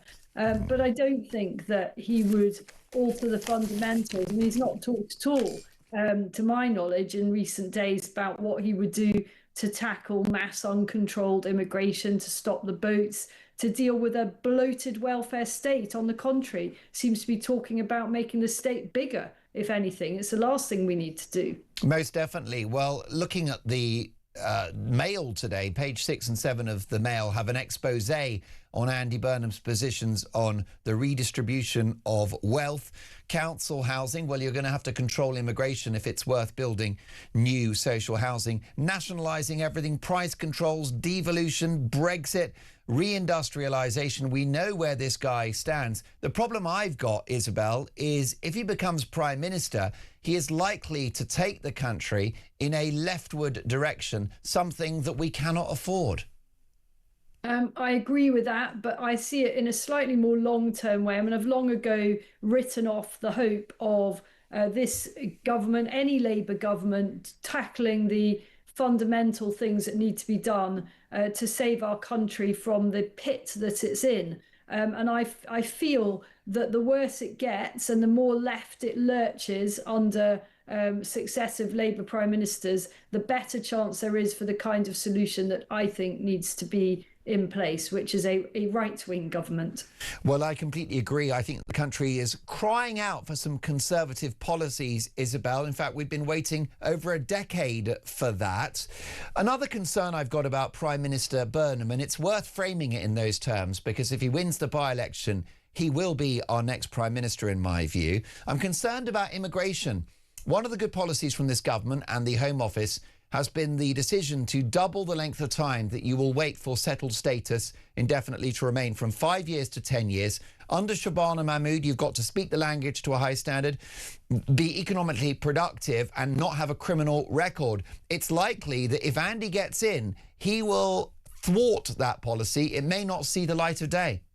Well, that would be a dreadful retrograde step. I mean, I did hear you talking about that to a Labour MP on your show earlier, and you were pushing him to say whether he would fight for that policy to be maintained. And I think he stopped well short of saying that he would. I can't wait for Shabana Mahmood to actually do some of these things and for them to make a demonstrable difference. She's very good at making announcements that sound as if they're going to lead to great changes. But at the moment, there is no evidence of any positive change. I mean, she would point to what the government would call a very significant drop in the backlog of asylum claims. But I'm certain that the reason that that backlog has diminished is because even more people are just being nodded through.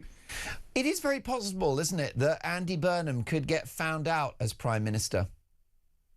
Oh, I mean, not just possible, absolutely probable. I don't think he would embarrass us on the world stage. And in a sense, Keir Starmer doesn't totally embarrass us. I mean, I find his cowardice and reluctance to lead from the front on certain international issues pretty cringe. And we don't even want to go there on the Chagos Islands. Yeah. But I don't, Andy Burnham is a respectable figure.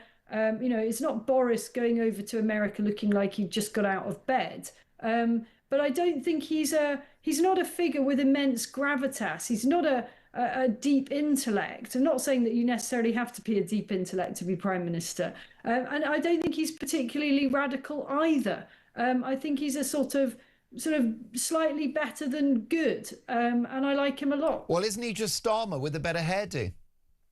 I heard you say that earlier. What's with the fixation on the hairdo? Well, he's got an excellent mane, hasn't he? I think old Starmer uses too much Brill cream, but he's a more presentable, more polished version of Starmer, isn't he? Another person in number 10 with no ideas, no original thoughts, just a desire to have the top job.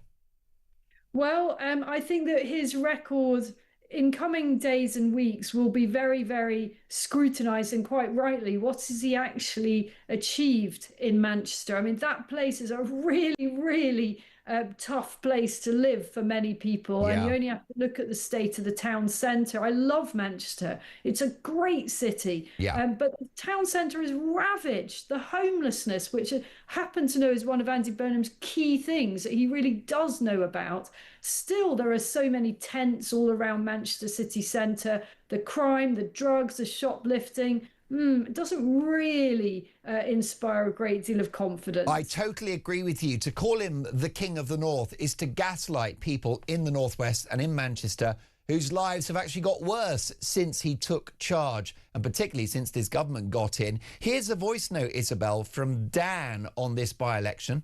Morning, Mark. Forget about the Tories. We need Restore Britain to stand down their candidate for Makerfield. Because just like in a general election, they definitely can't win it, Restore, but they can certainly prevent Reform from winning it, which is madness because we all know they agree on pretty much everything. And Rupert Lowe is just doing it because he hates Nigel now and he needs to stop. Interesting voice note from Dan. Thank you for that. Isabel, do you think it would be helpful if the parties on the right, Restore, and perhaps the Conservatives did not run a candidate to give Reform a clean run at this seat? Well, I know that there are significant figures inside the Conservative Party who are inclined to that way, that they don't privately, and I think Jacob Rees-Mogg has actually said it publicly, that they don't think that the Conservatives should stand a candidate. Now, there's no way the Tory party leadership is going to go with that. But what they could do, there will be a Tory party candidate on the ballot paper. But what they can do is just basically not really do any campaigning. It could be more just a paper candidate. These paper candidates often pick up more votes than other parties would like. But nonetheless, they could, the Tories could be helpful here if they wanted. Unfortunately, there's no prospect whatsoever of Rupert Lowe taking that attitude. Your caller was absolutely right. This is all a point of principle for him. It's all about trying to undermine Nigel Farage's operation. And I think that is very regrettable because, he and his party can't win across the country, won't win. And they are just taking votes from Reform. But nonetheless, I defend his democratic right to do that. It does take guts for anyone to start new political parties. He's picked up a bit of traction. There will never, by the way, be any alliance between Reform and Restore. There is a lot of bad blood there. And, Rupert Lowe is undermining everything that Nigel and Richard are trying to achieve. Isabel Oakeshott, briefly, if you can, the international bond markets, the Rolex-wearing financiers upon whose largesse we rely, seem to prefer that Starmer remains Prime Minister, considering him the lesser of two evils. Do you think we're in that situation now where Starmer is the least bad option for the country until the election? I think that could be the case economically, although I don't think a Wes Streeting premiership would particularly spook the markets in the way that the possibility of an Andy Burnham or Ed Miliband or Angela Rayner premiership would. It's just the whole better the devil you know thing. What markets hate is uncertainty. And we are now in a very prolonged period of uncertainty. Unfortunately, the by-election timeframe is pretty limited. I mean, there was a scenario where that by-election might not actually have been called for a while. But nonetheless, we don't have a leadership contest yet officially. We've got months of this, and the markets don't like that. Now, you're not a spokesperson for Nigel Farage, and I'm looking forward to being joined in the studio at 9 a.m. by Layla Cunningham, who is Reform's mayoral hopeful in London. But just politically, Isabel, it appears that Nigel Farage is having trouble shaking off this story around a £5 million donation. Do you anticipate a time in which this story goes away? Well, of course, Nigel's critics want to keep this story at the forefront. I mean, I'm already bored of it. I honestly don't see why it's anyone's business how Nigel paid for a house. Why should people know how he paid, what pot of money he used? He is a guy that has had a long track record of doing very well out of his media work, for example. He's well paid by GB News. That is in the public domain. I'm not breaching any confidences there. He's got a number of other investments. He did well before he went into politics. Can people just stop snooping and prying and pushing and just obsessing about this? Nigel has given up more than a quarter of a century for public service and taken a great deal of flack and threats to his life and more besides, and been debanked and God knows what other price he's had to pay for what he's trying to do, which is save the country. And this obsession with how he pays for what and, where did this money come from? Where did that come from? He's not in government. He's a backbench MP. He happens to be leading a political revolution, but he has no power to award contracts. There's no way that he can be corrupt in that regard. So what exactly are people hoping to find? I don't disagree with you on that, but Nigel Farage is quoted as saying in the past, Nigel, there's no money in politics. Well, he wouldn't have picked up that cheque for $5 million if he wasn't a political figure. So it turns out there's quite a bit of money in politics for Nige. It turns out that sometimes your friends look after you and there can be money in friendship. Well, they wouldn't be £5 million if Farage wasn't a political figure. That's the point, isn't it?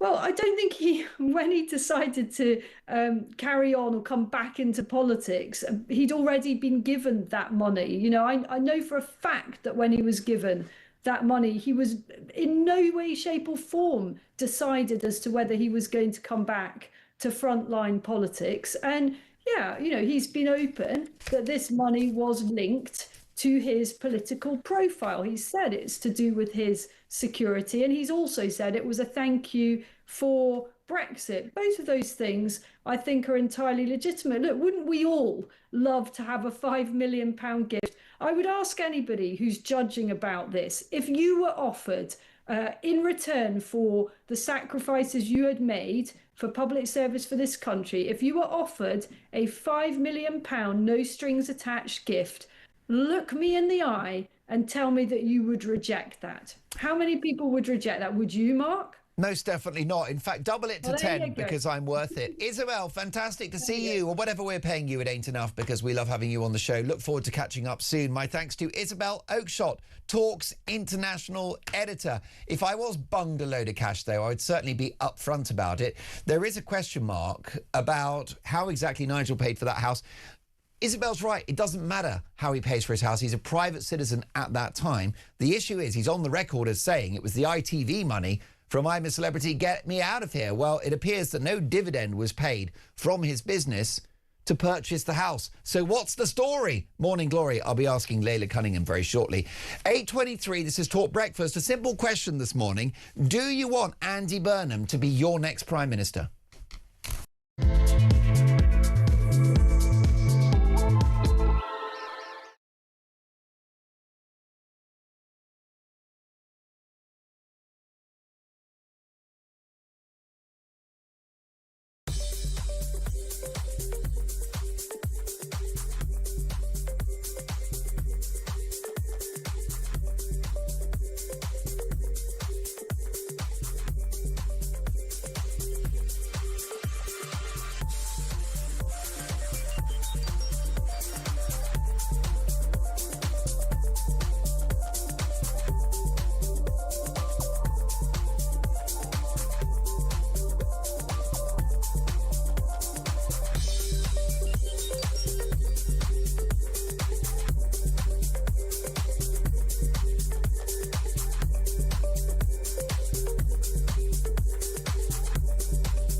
Not wig. It's a nutty canister, either way. I mean, look at the nut on it. Bob Odenkirk!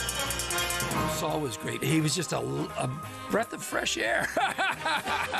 Amelia Clark! Star Wars versus Game of Thrones. Game of Thrones, definitely. I'm loyal. Don't tell Alex Hassel! In season 2, a lot of us get our clothes off. You do know you did that in season 1. Exactly, that's true. Across the UK, on DAB+, on your smart speaker, on your smart TV, and on your side. This is Talk. 8:26, you are listening to Talk Breakfast, and breaking news. The rate of UK unemployment has risen to 5% in the 3 months to March. Let's get reaction from one of the most respected economists and journalists in the country, Liam Halligan. Good morning, Liam. Nice to be with you, Mark. The news that unemployment has gone up is as surprising as the Catholicism of the Pope and the proclivity of bears to relieve themselves in the woods. It is. So unemployment was 4.2% when Labour took office in July 2024. This is what happens when you tax an economy to within an inch of its life. The International Monetary Fund, as well as warning the Labour Party that there is a bond market crisis around the corner unless they get real, is also saying that Britain has reached the limit of the tax that it can take. So Labour's increased taxes by £75 billion a year since it took office. That's a 7% increase in taxation. When you think that most businesses, their margins are a lot less than 7%, the profit that they make that allows them to actually be in business, you can understand why so many small and medium-sized enterprises in particular feel so squeezed, why high streets are increasingly looking desolate, and why growth is pretty slow. And as long as growth stays slow, our public finances will get worse, and the dangers of us falling off the edge of a cliff economically will only increase. I say all this, Mark, with regret. Most definitely. Workers' rights legislation, a hike in the minimum wage. Unfortunately, economic history teaches us, Liam, that the road to hell is paved with good intentions. It does. Let's just look at the welfare bill. I think a lot of people across the country, while they want the people who are vulnerable, people who are generally sick and disabled to have support, I think Britain's a very decent place. Most people want that. There's also a growing sense that far too many people are abusing the system. There's too much fraud. There's too many people sitting at home all day. The incentives are stacked badly, almost willing you to stay at home rather than going out to work, even though a lot of people want to go out to work for their own self-esteem and their own well-being. But look at the numbers. I've got some numbers here. Welfare spending over this parliament under Labour is due to increase from £330 billion a year to £406 billion a year. That's an increase of a fifth. And sickness and disability welfare spending is due to increase from £83 billion a year to £110 billion a year. That's an increase by a third. And yet still the vast majority of the leadership candidates that want to take over from Keir Starmer want more. They keep saying that the bond markets, the international institutions and investors around the world that fund an increasingly out of control British state, they keep saying that the bond markets will, quote, have to get in line with Labour's programme. The ignorance and arrogance of that statement is not only galling, Mark, it's dangerous, because I'm long enough in the tooth to remember, and I suspect you are too, despite your boyish good looks, looking nice in the tie this morning, by the way. Thank you. We remember the mid-1970s. We remember joy and fun and seasons in the sun. We also remember when Britain had to go cap in hand to the International Monetary Fund for a bailout and the years that it took to recover from that. If that happens in the UK, and we are definitely approaching that point, you're going to see a massive spike in inflation. You're going to see a massive plunge in the currency. You're going to see living standards dropping like a stone. And in that kind of a crisis, always it's the poor who suffer most. Most definitely. Is a day of reckoning coming? Could the UK face a Greece-style moment between now and the next general election?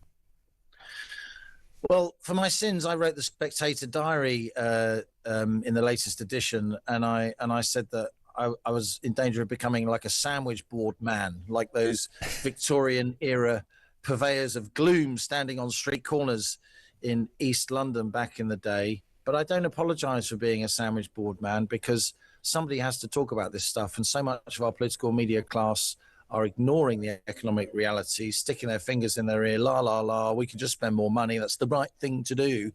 But it's clear that very serious people around the world, like the International Monetary Fund, here in the UK, the National Institute of Economic and Social Research, probably our leading independent economic think tank, look at the markets, increasingly international pension funds, insurance companies, other governments are charging our government more and more to borrow. We're an outlier. Our borrowing costs have gone up far more than any other major economy in the world, not just since this war in Iran started in late February, but actually since July 2024, when Labour took office. Why? Because they keep jacking up borrowing and spending and think they can pay for all that with more tax. But when you tax an economy to within an inch of its life, as the IMF is now warning, then you slow it down to the point where activity ceases. And then with higher tax rates, you get less tax revenue. This is basic A-level economics. I wish people in Downing Street understood it. I don't know how many wake-up calls we have to have, Liam. For example, an underreported stat, which is that a sixth of the people, 1 in every 6 on the Sunday Times rich list last year, have left the country. I don't know how Labour can spin that as a win, given the fact that you, myself and our viewers and listeners will pick up the tab for the tax they paid. You've mentioned too many people are at home not working.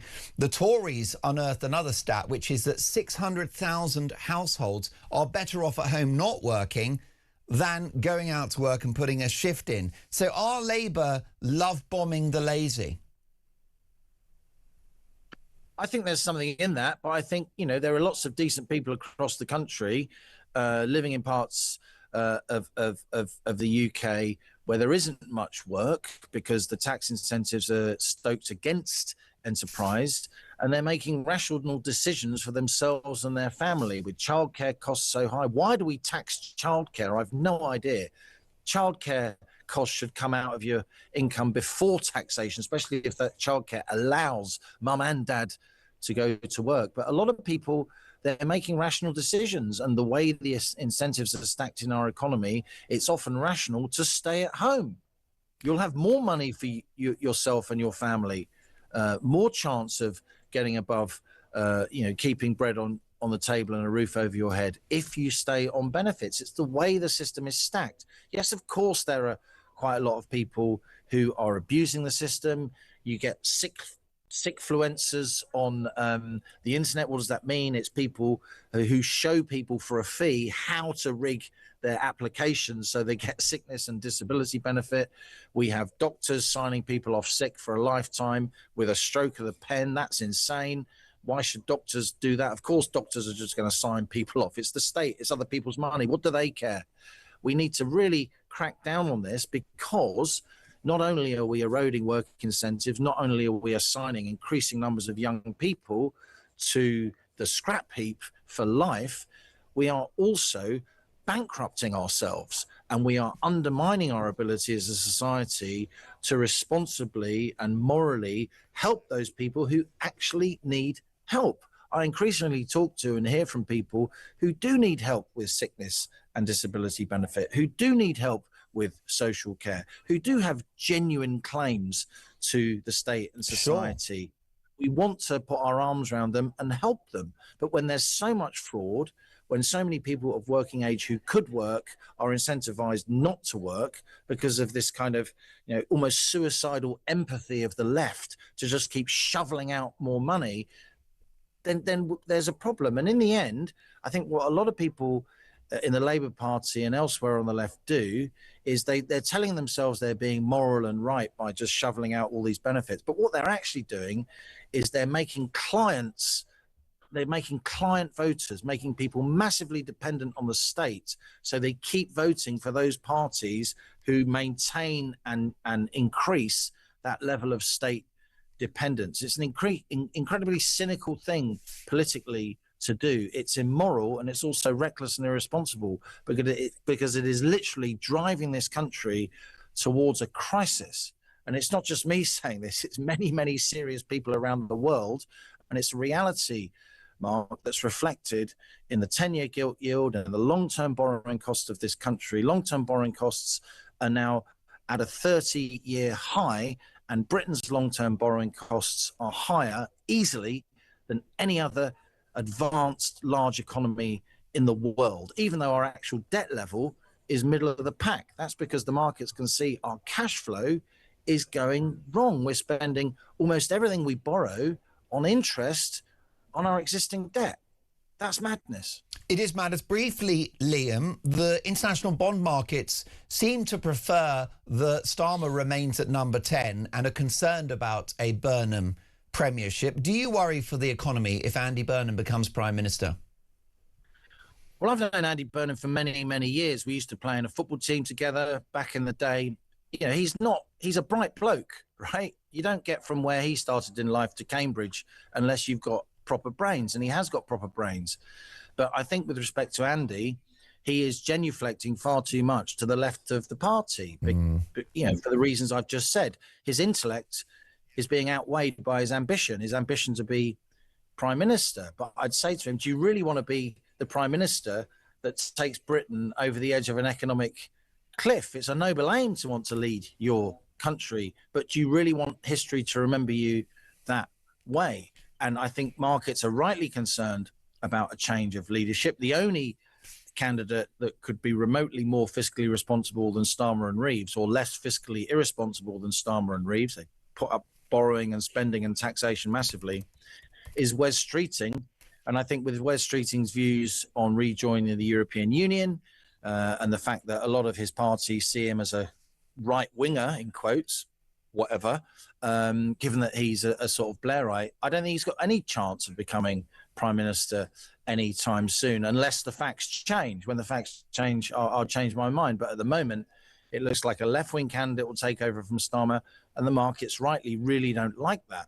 So for now, at least, the combination of Starmer and Rachel Reeves as Chancellor, at least they're paying some kind of lip service to the fiscal rule rather than just blowing them up, as a lot of people on the left of the Labour Party, both ministers and MPs, as well as, of course, Labour activists and trade unions, all those people will have a role in deciding who is the next Labour leader and therefore Prime Minister. And almost all of them are, frankly, economically illiterate and want ever more borrowing and spending. Well, it's funny you should mention When the Facts Change, Liam, because Liam, of course, is the author of one of the finest and most popular Substacks in the country. Unmissable reading, When the Facts Change. Do subscribe. Well worth a read. Of course, Liam is the co-star of Planet Normal, the brilliant podcast, and a columnist at The Telegraph. Liam, have a good day and thank you so much for your time. 8:39, this is Talk Breakfast. Do you want Andy Burnham to be your next Prime Minister?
Across the UK, on DAB+, on your smart speaker, on your smart TV, and on your side.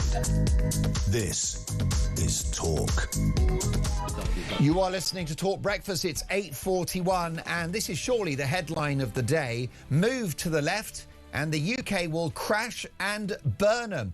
An explosive and brilliantly written piece in the Sun newspaper by Ian Drury, who is a Sun columnist and joins me now. Good morning, Ian. Good morning, Mark. Well, the bottom line is that it's likely that Andy Burnham will be a better Prime Minister in presentational terms, but the devil's in the detail. What will he do if he wins power? Well, the point we're trying to make, 3 points in the piece today, is one, the defence has been chronically and criminally underfunded for many years. You know, successive governments have skimped on the armed forces that they're so willing to send into battle or on operations. But the world is a more volatile place than it's been since World War II, and an urgent upsurge in spending on defence is needed. Starmer, to be fair, seems to understand that. He said in February, hard power is the currency of our age. But if fine words were weapons, we'd have the best equipped military in the world. He's looking to spend 18 billion as part of his bid to save his political skin. Yeah. But, the funding gap in the military is 28 billion. And the timetable for increasing military spending by the mid-30s is suggests the Labour have got their heads buried in the sand. The problem is our enemies are watching this. Now with Burnham, the second point we want to make is that Burnham is talking about renationalising the energy, water industry and other ex-public utilities. This left-wing renationalisation, it'll cost about $1 trillion. It's ruinously expensive, and yet there's this deafening silence on how to pay to rebuild the armed forces. And actually, the utilities is not a national security issue, is it? No, not at all. No, he's.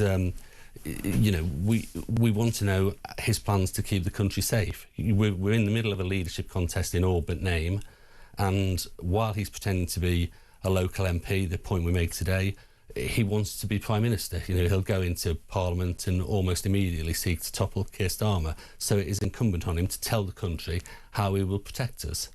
And I think the third point we're making is that this money is available. If we could slash the swollen welfare bill, we could invest. You can rob Peter to pay Paul, and when the very existence of the country is at stake, that would be the right thing to do. I think so. I completely agree with that. The welfare bill has surged to 3 billion, fueled by sickness, disability payments and other benefits. An 18 billion surge alone this year, which would be enough to pay for 200 fighter jets, 15 high-tech frigates, the salaries of 250,000 soldiers.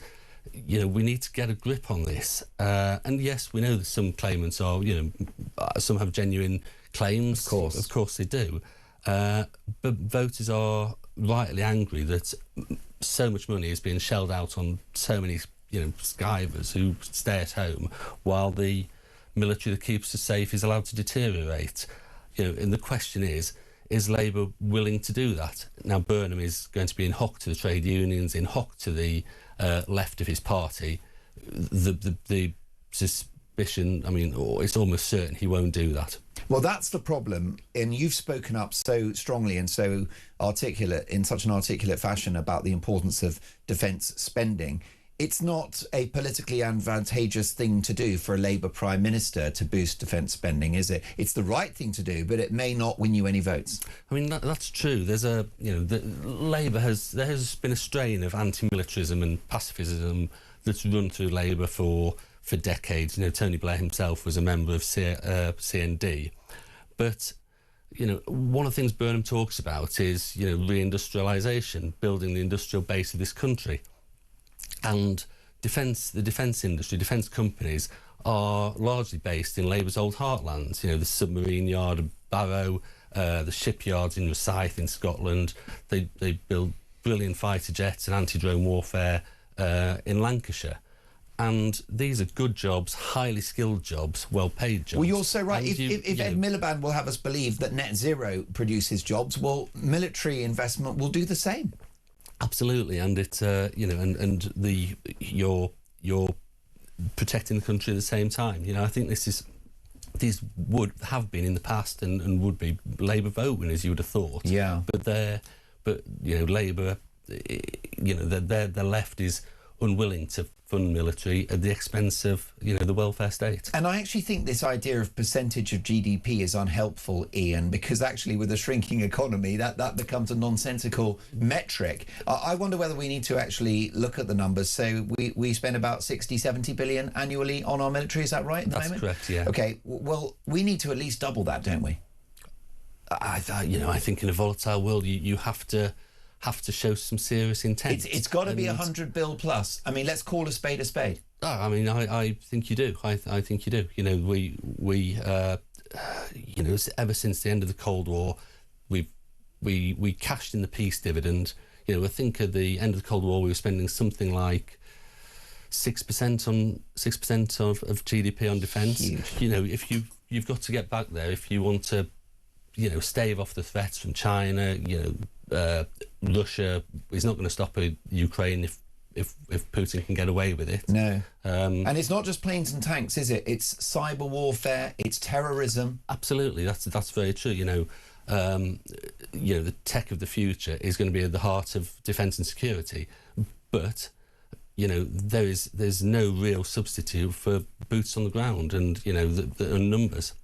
Most definitely. So Andy Burnham, it depends whether he wins this by-election, but we need to have this conversation about Prime Minister Burnham, because if he prevails in Makerfield, he'll be in number 10, and this will be in his in-tray. How do you see it playing out if he becomes Prime Minister? Do you think that reality and ideology will collide and that he'll do the right thing? I think so, yeah. Will he do the right thing? Ideology and reality will collide, and he's got a a habit of U-turning on lots of things. You know, we've seen that with Brexit and the EU this weekend, and how he's also at one step is saying we can't be in hock to the bond markets, and now he's saying he'll be fiscally responsible. So he's got that Starmerite habit of U-turning at the drop of a hat. You know, will he be allowed to boost defence spending by his backbenchers? You know, I mean, that's the reality of it, isn't it? That's the billion-dollar question. Ian, you suspect he won't. Yeah. You know, that is a real worry. I've been enjoying your journalism for so many years. Of course, you are the former defence editor of the Mail, and my goodness, the Sun are lucky to have you. What a great piece in the paper today. Labour will tear us apart again, move to the left, and the UK will crash and burn them, particularly in relation to the defence of this country. Ian Drury, thank you for joining us, and we'll catch up soon. Thank you so much more to get through. Do you want Andy Burnham to be your next Prime Minister? 8:49, this is Talk Breakfast.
It's a nutty canister, either way. I mean, look at the nut on it. Bob Odenkirk!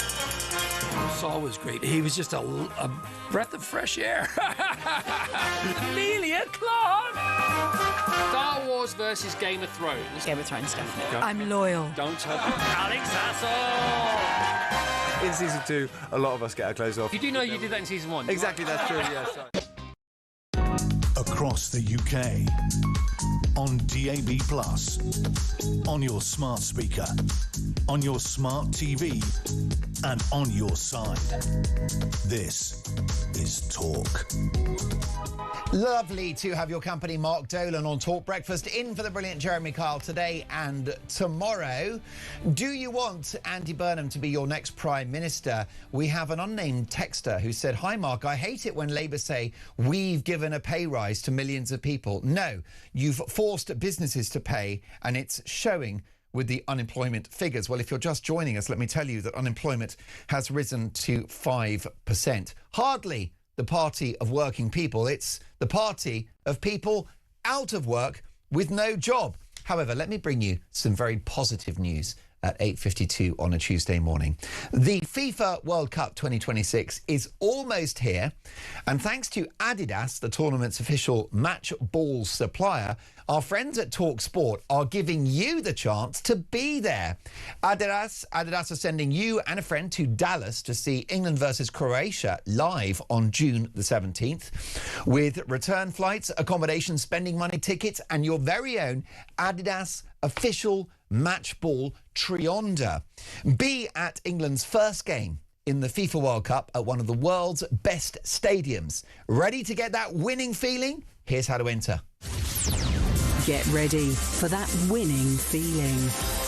For your chance to win, head to talksportwin.com or text TALK to 83338. Texts and online entries cost £2.50 plus your standard network rate. Or call 0343 418 7260. Lines close 1st of June 2026 at 4 p.m. That's when you'll need to answer your phone if it rings. 18 plus UK residents only. This is a network promotion. See full terms and conditions at talksport.com/win. So for your chance to win, text TALK to 83338 now. Full T's and C's at win.talk.tv. Congratulations to the eventual winner and good luck, one and all. You are listening to Talk Breakfast. Andy Burnham, do you want him to be your next Prime Minister? Martin in Lichfield says, good morning, Mark. Andy Burnham is the great pretender. A bit flash and a bit more charismatic than Starmer, but he's already the not going to rejoin the EU guy. Well, fat chance. When speaking honestly in September last year, that's exactly what he said he would do, is take Britain back into the EU. Another manifesto lie. He will be as hated as much as Starmer in no time. This country cannot stand much more of the politics of envy, and this government is full of ideologies that hurt people who get out of bed and try their best. The alarm clock Brits. Andrew, hi Mark, as much as I'd love to see reform take Makerfield, the best gauge is usually the bookies. Labour are now odds on. That is not good for reform. Nicola in Norfolk, good morning Nicola, thank you so much for your lovely text. Nicola has said, I enjoyed your Labour MP guest. The new key Labour MP is, oh sorry, let me get it right, yes, Noah Law is a rare beast, says Nicola, a Labour MP prepared to appear on Talk, but sadly he seemed to be doing nothing more than being like a Starmer clone. Nicola, thank you for that. Get more of your feedback shortly. School children are currently being taught that black people cannot be racist to white people. Is that true? Let's get the views of broadcaster, historian and fellow and broadcaster at the New Culture Forum, Rafe Hadel-Mancu. Good morning, Rafe. Good morning to you. Is it true that you cannot be racist towards white people?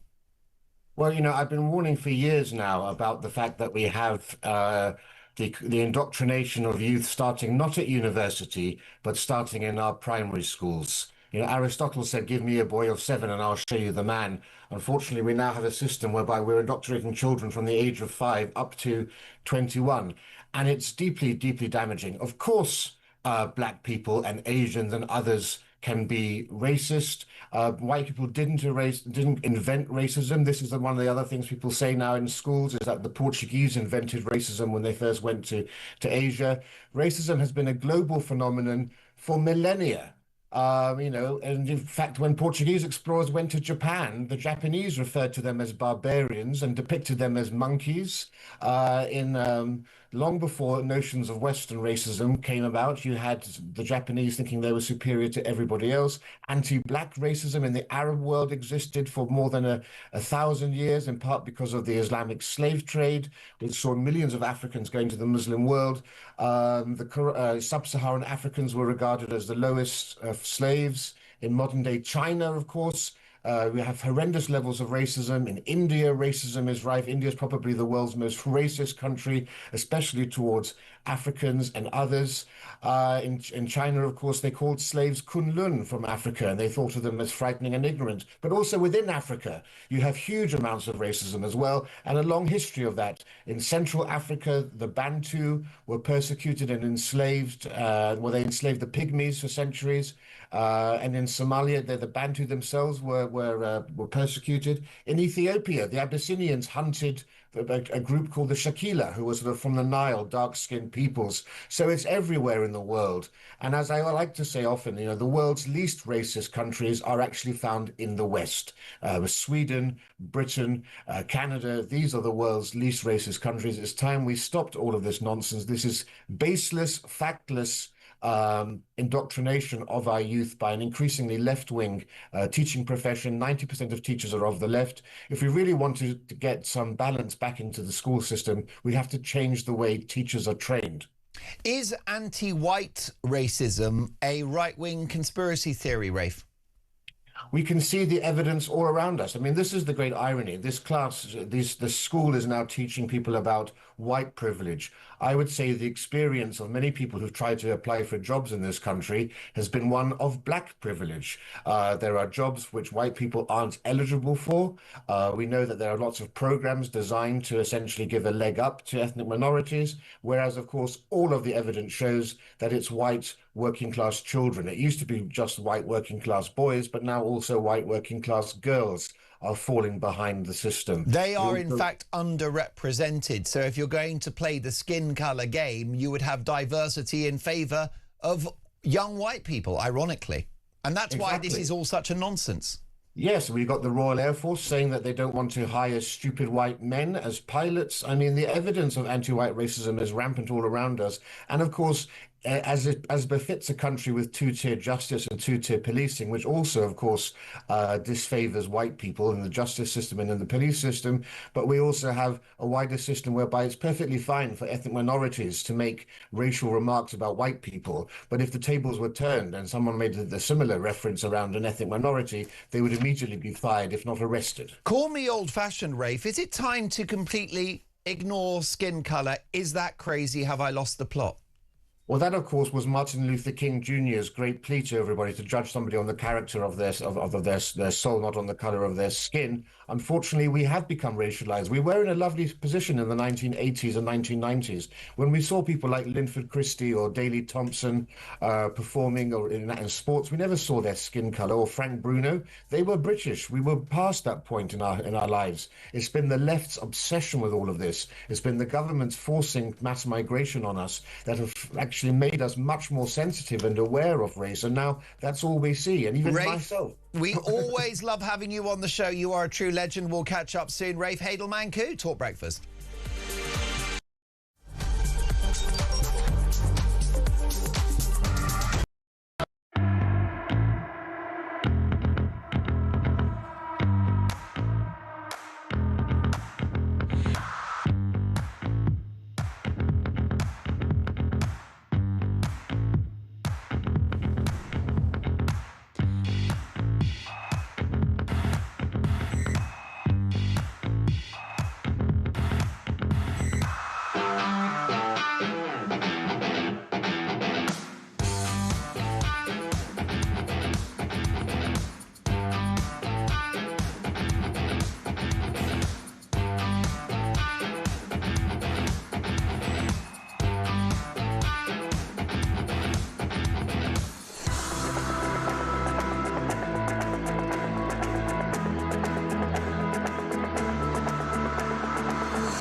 Across the UK, on DAB+, on your smart speaker, on your smart TV, and on your side. This is Talk.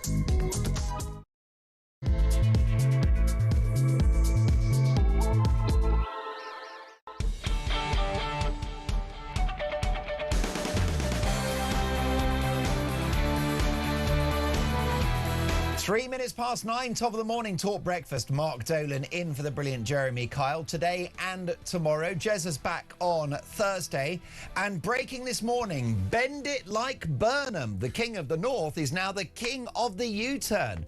as Prime Ministerial hopeful Andy Burnham rows back on his ambitions to rejoin the EU, and he now says he'll stick to Rachel Reeves's rules around spending. But could that mean higher taxes for you and I to fund his socialist agenda? And is Nigel Farage about to cause the mother of all political upsets and win the Makerfield by-election? And our question to you this morning is a very simple one. Do you want Andy Burnham to be your next Prime Minister? My phone number is 0344 499 1000, and you're going to need that number because it's time now, as always on a Tuesday, for Call Cunningham. Your chance to put a call in and speak to Layla Cunningham, who is Reform UK's mayoral hopeful in the capital. So it's all happening 9:04. Lovely to have your company. In the studio is the aforementioned Layla Cunningham. Good morning. Good morning. So Burnham mania sweeps across Britain. You know, I was thinking about this the other day because actually yesterday. So you see all the cabinet ministers go on TV in the morning and they're like, we fully support the Prime Minister. He's the most resilient Prime Minister we've ever had. He's not going anywhere. You know, I fully back him. They sign a letter. And then they're like, of course, we got to fight this by-election. But mate, you had the by-election. It was your seat. They're fighting, you know, they're campaigning with the guy who, if he wins, will replace the Prime Minister that they tell the world he's not going anywhere and we have full trust in him. Honestly, they really take us for fools. It's pure contempt for the voters. Is your party, Reform UK, going to thwart Andy Burnham's political ambitions? Do you think you can win that by-election? Of course we can win that by-election. What are you hearing? Well, I'm hearing a great response. We've got amazing... the Reform Army is out in force. I'm going to go down a lot. The thing is, Mark, voters are not... They're not something that you just exchange. You know, you don't just suddenly be like, you know what, I want that seat, give it to me. I'm going to cost a huge amount of public money. If you give your seat up, I'll give you a really cushy job once I'm PM. It stinks, you know. And I think the voters are like, who do you think we are? You're just going to interchange us? Well, it's quite interesting that you mention the cost, because if Andy Burnham wins that by-election, it's a big if. There will need to be an election for a new mayor of Greater Manchester. The sum total will be £5 million, and that's £5 million that won't go on fixing potholes and paying for police. But they don't care, you know, and I just think the entitlement of Andy Burnham, who apparently is a great mayor of Manchester, yet he's completely ditching Manchester onto greater things. And I think people are sick and tired of it being, you know, the next rung in the career ladder. I think this is really shambolic, this by-election, and I think people are going to recognise that this by-election is called for someone's political ambitions and not for the people of Makerfield. And Reform's the only... I mean, we thrashed them in the locals. There is likely not going to be an election for 2 to 3 years because turkeys don't vote for Christmas. Would my viewers and listeners be better off with Starmer than Burnham in number 10?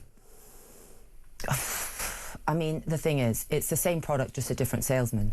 You know, it's the same broken model of mass migration, high tax, high welfare, low growth, high energy costs.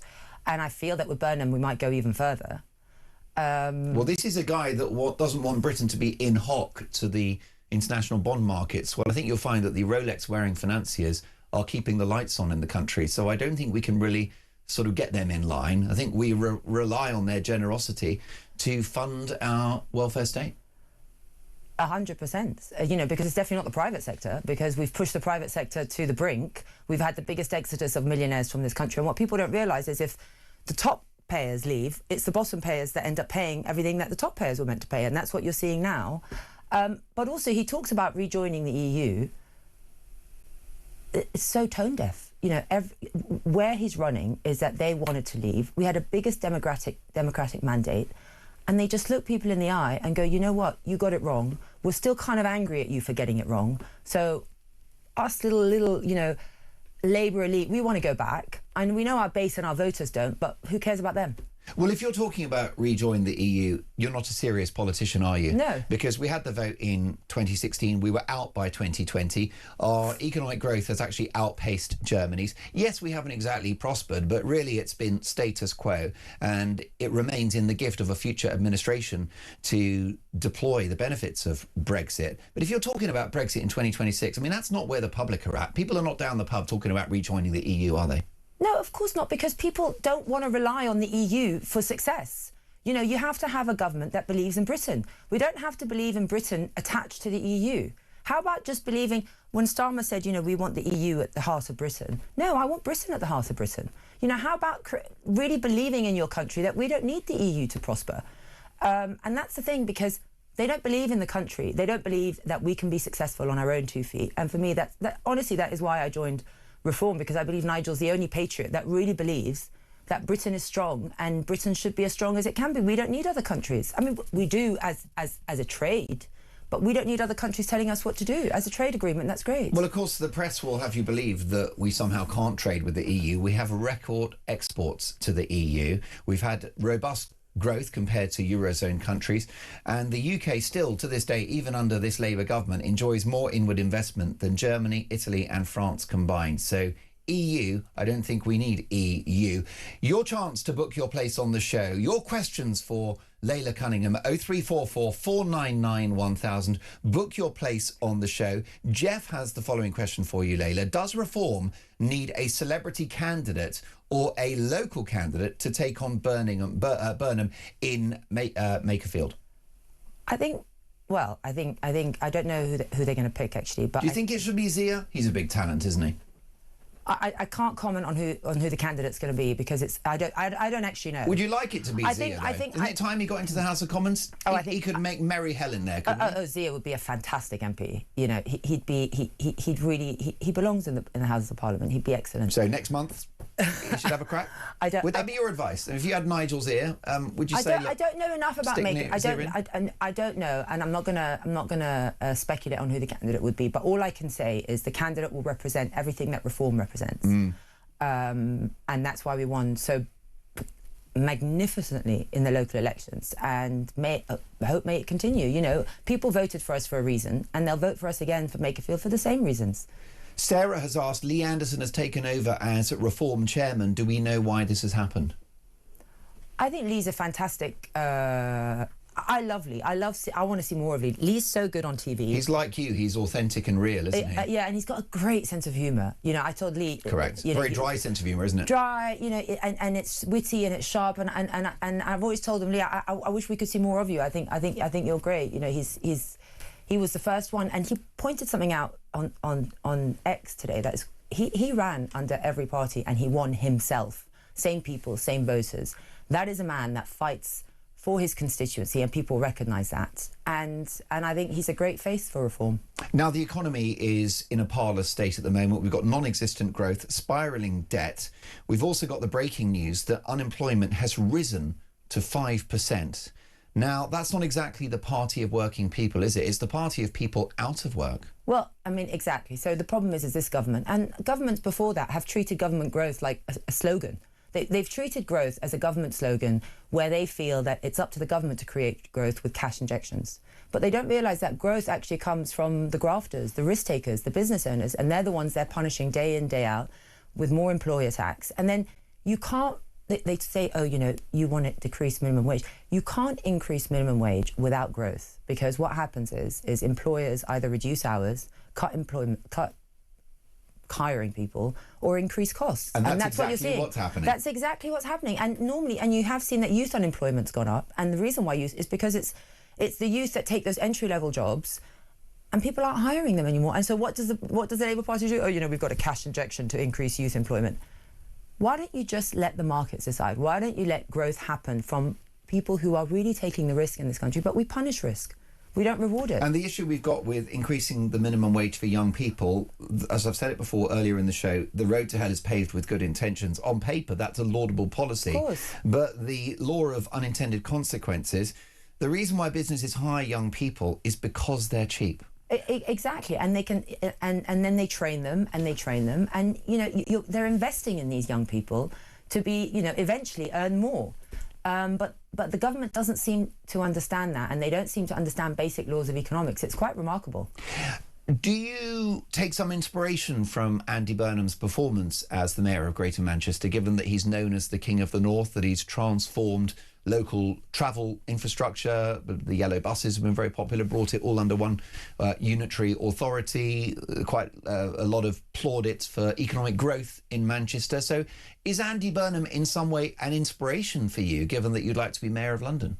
He's not, actually. I'll tell you one reason why. I've spoken to a lot of victims of the grooming gangs, and they do feel very let down by Andy Burnham. It was under his watch that the grooming gangs happened. There's been no accountability at any level for the perpetrators or those that covered it up, or people in the public sector that covered it up. And if you speak to grooming gangs, they feel not only let down by Andy Burnham, but betrayed. So I cannot take inspiration for someone who's let down our girls so catastrophically. And I have said that one of my main aims when I do become mayor is to have a reckoning for all those that not only perpetrated grooming gangs, the perpetrators, but also those that covered it up. Was Andy Burnham, though, uniquely neglectful in regard to that issue, or was he just part of a political establishment that looked the other way? I think he's part of a political establishment that looked the other way, but he had huge power as mayor of Manchester, and he could have gone after those that covered it up. But, did he not do so for political gain or for political status quo? I don't know, but I can't have respect for anyone or any inspiration from anyone who did that. Now, Andy Burnham is very clear that he's worked very hard to expose the grooming gangs and would certainly disagree with your thoughts on that. But in the end, the public will have their say, will they not, Layla? Speaking of which, more questions. They are coming in thick and fast. Rachel asks the following. If Reform don't win Makerfield, does this mean the country is not ready for reform? No. I mean, Makerfield is one by... If you can't win that seat, you're toast, aren't you? I mean, that is turquoise territory, if ever there was. Well, I don't think that's true. I don't think... it's not make or break for Reform. It's make or break for Labour. Well, you've got to win that seat. Well, if I think I'd reverse that argument. If they don't win it, then it's an existential threat for Labour, because it shows that whoever's the front-facing of Labour, they will not beat us. It's for them to lose and us to win. And what do you think the key messaging should be at that by-election? Well, I think that they're using the voters as pawns. They're like, he wants to be Prime Minister. He picked a seat out of whichever one would give it to him, and they've done a cosy deal, him and Josh Simmons, and vote for what's best for the country. Do you really want this political elite to just interchange seats at will and treat leadership of our country as a business deal? Now, Richard asks, is Reform appealing to Restore and the Conservatives to stand aside in this seat to keep Burnham out of number 10? Would you like to see that? Would you be happy if they stood down their candidates? Surely it's in the national interest. I think they're irrelevant. I think our vote share is strong, our ground game is strong, our message is strong, and we proved that in the local elections. It's an open competition. Whoever wants to stand against us, please do. 2,000 or 3,000 or 4,000 votes might be the difference with another Reform MP or not. I don't think Restore or Conservatives are going to get that many votes. You're listening to Talk Breakfast. It is Call Cunningham. Book your place on the show, 03444991000. And do you want Andy Burnham to be your next Prime Minister? The conversation continues. This is Talk Breakfast.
not a wig. It's a nutty canister, either way. I mean, look at the nut on it. Bob Odenkirk!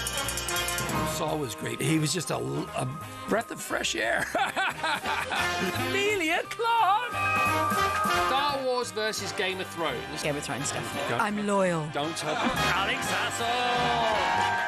In season 2, a lot of us get our clothes off. You do know you did that in season 1. Exactly, that's true, yes.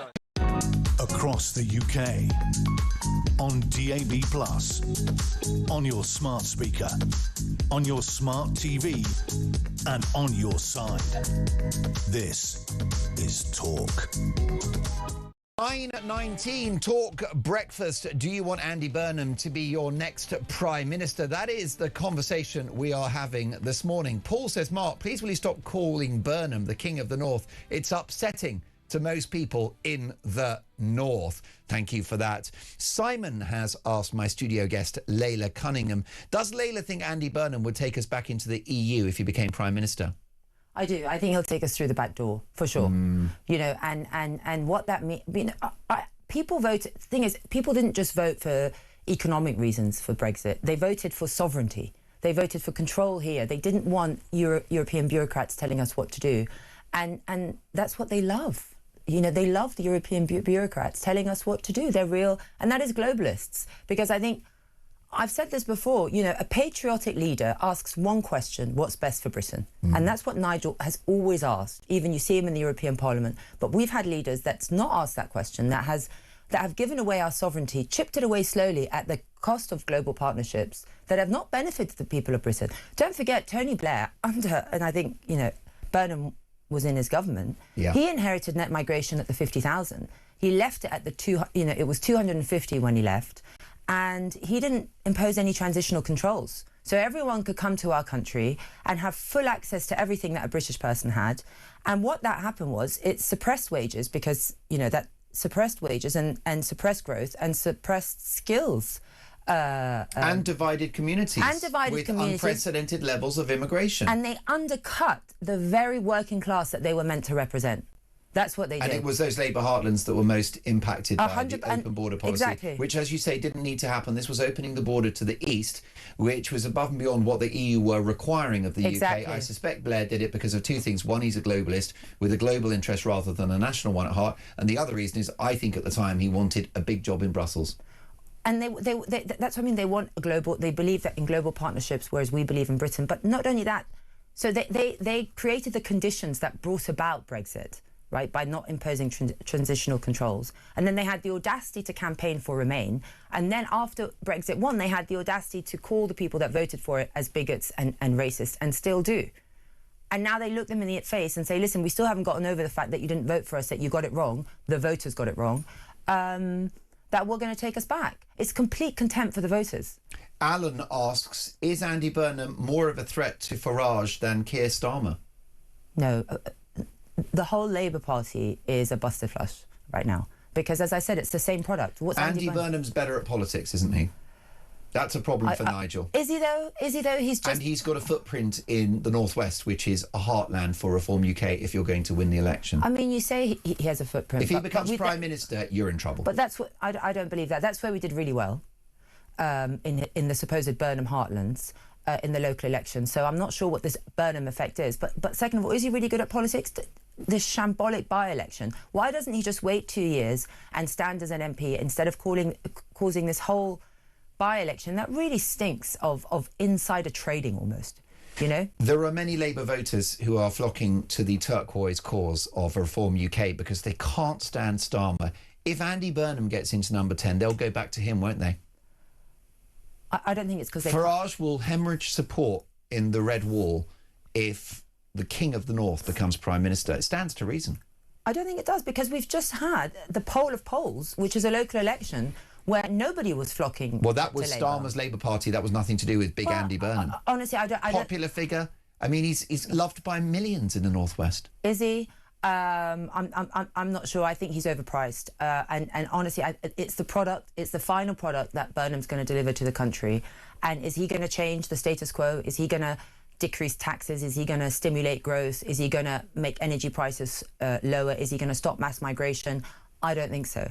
So people are still going to suffer the huge consequences of a failed consensus between Labour and Conservatives. And only Reform is talking about reversing it. They're talking about managing decline. We're talking about reversing it. Barry is in Norwich. Good morning, Barry. You are very welcome on the show. It's called Cunningham. What's your question for Layla Cunningham? Good morning, Lady. Good morning.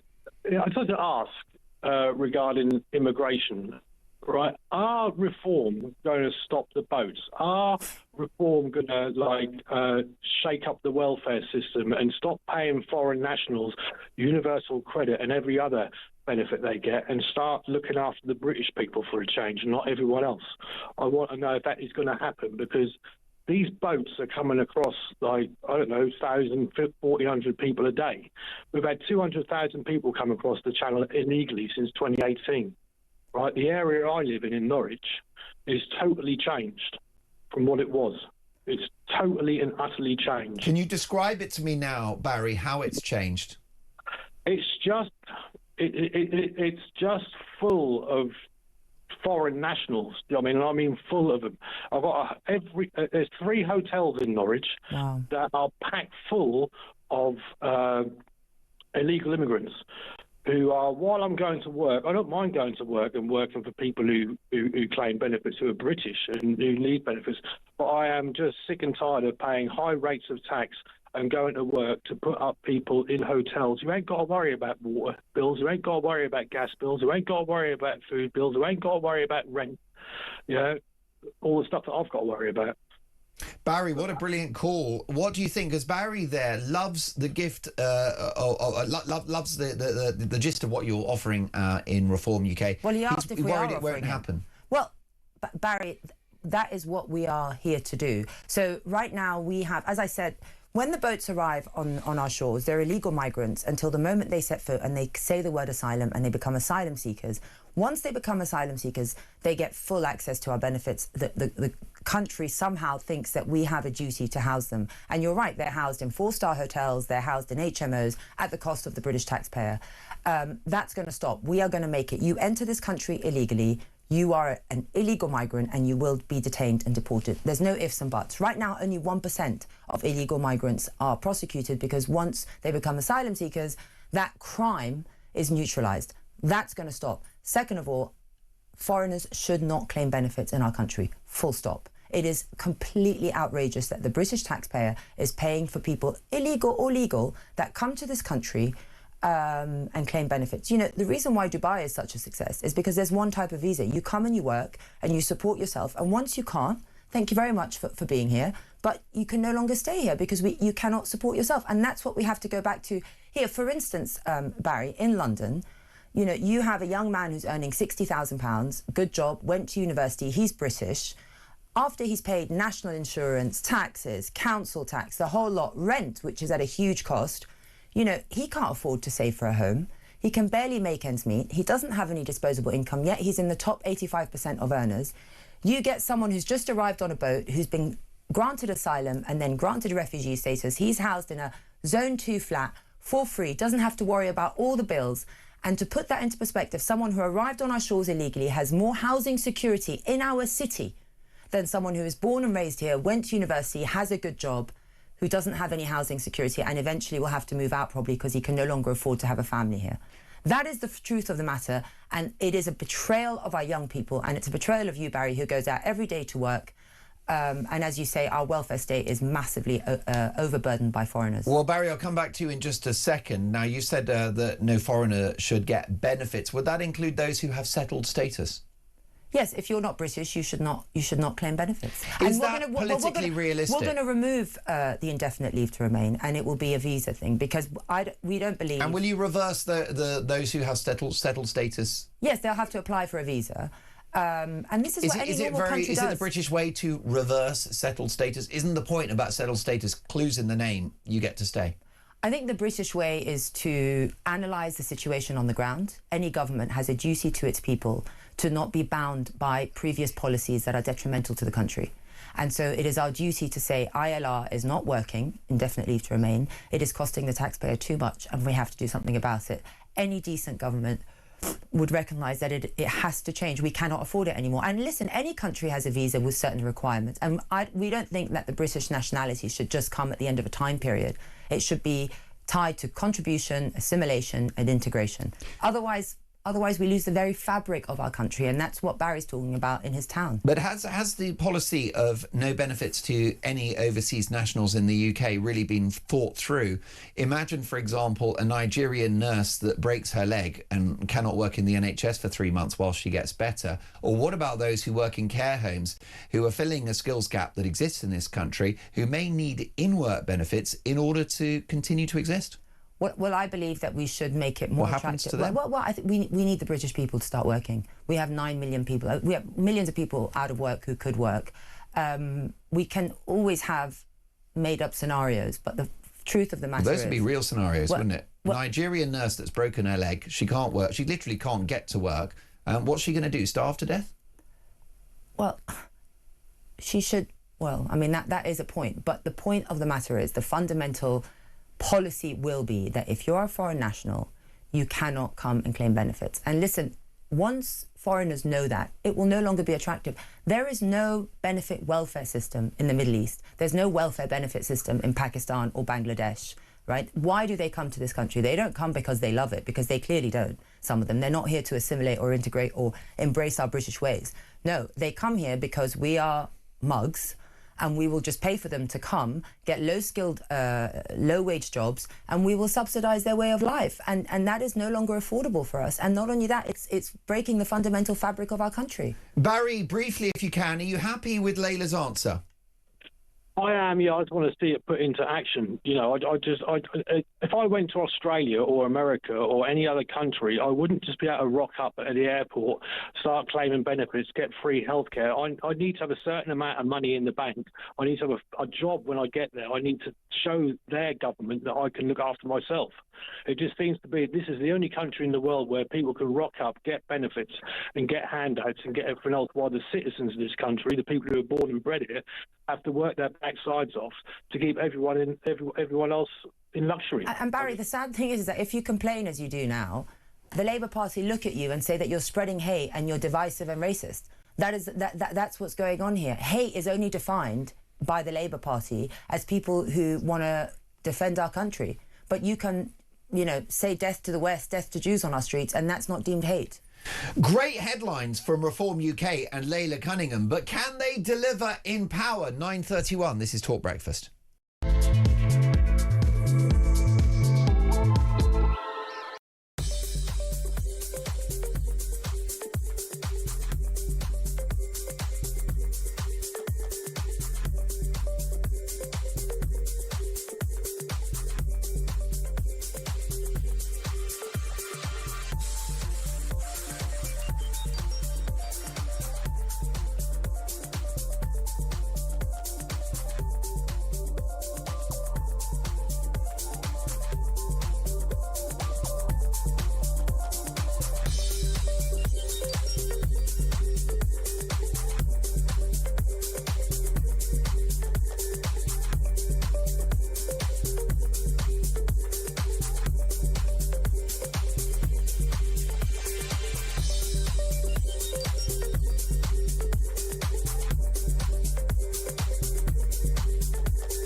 Across the UK, on DAB+, on your smart speaker, on your smart TV, and on your side.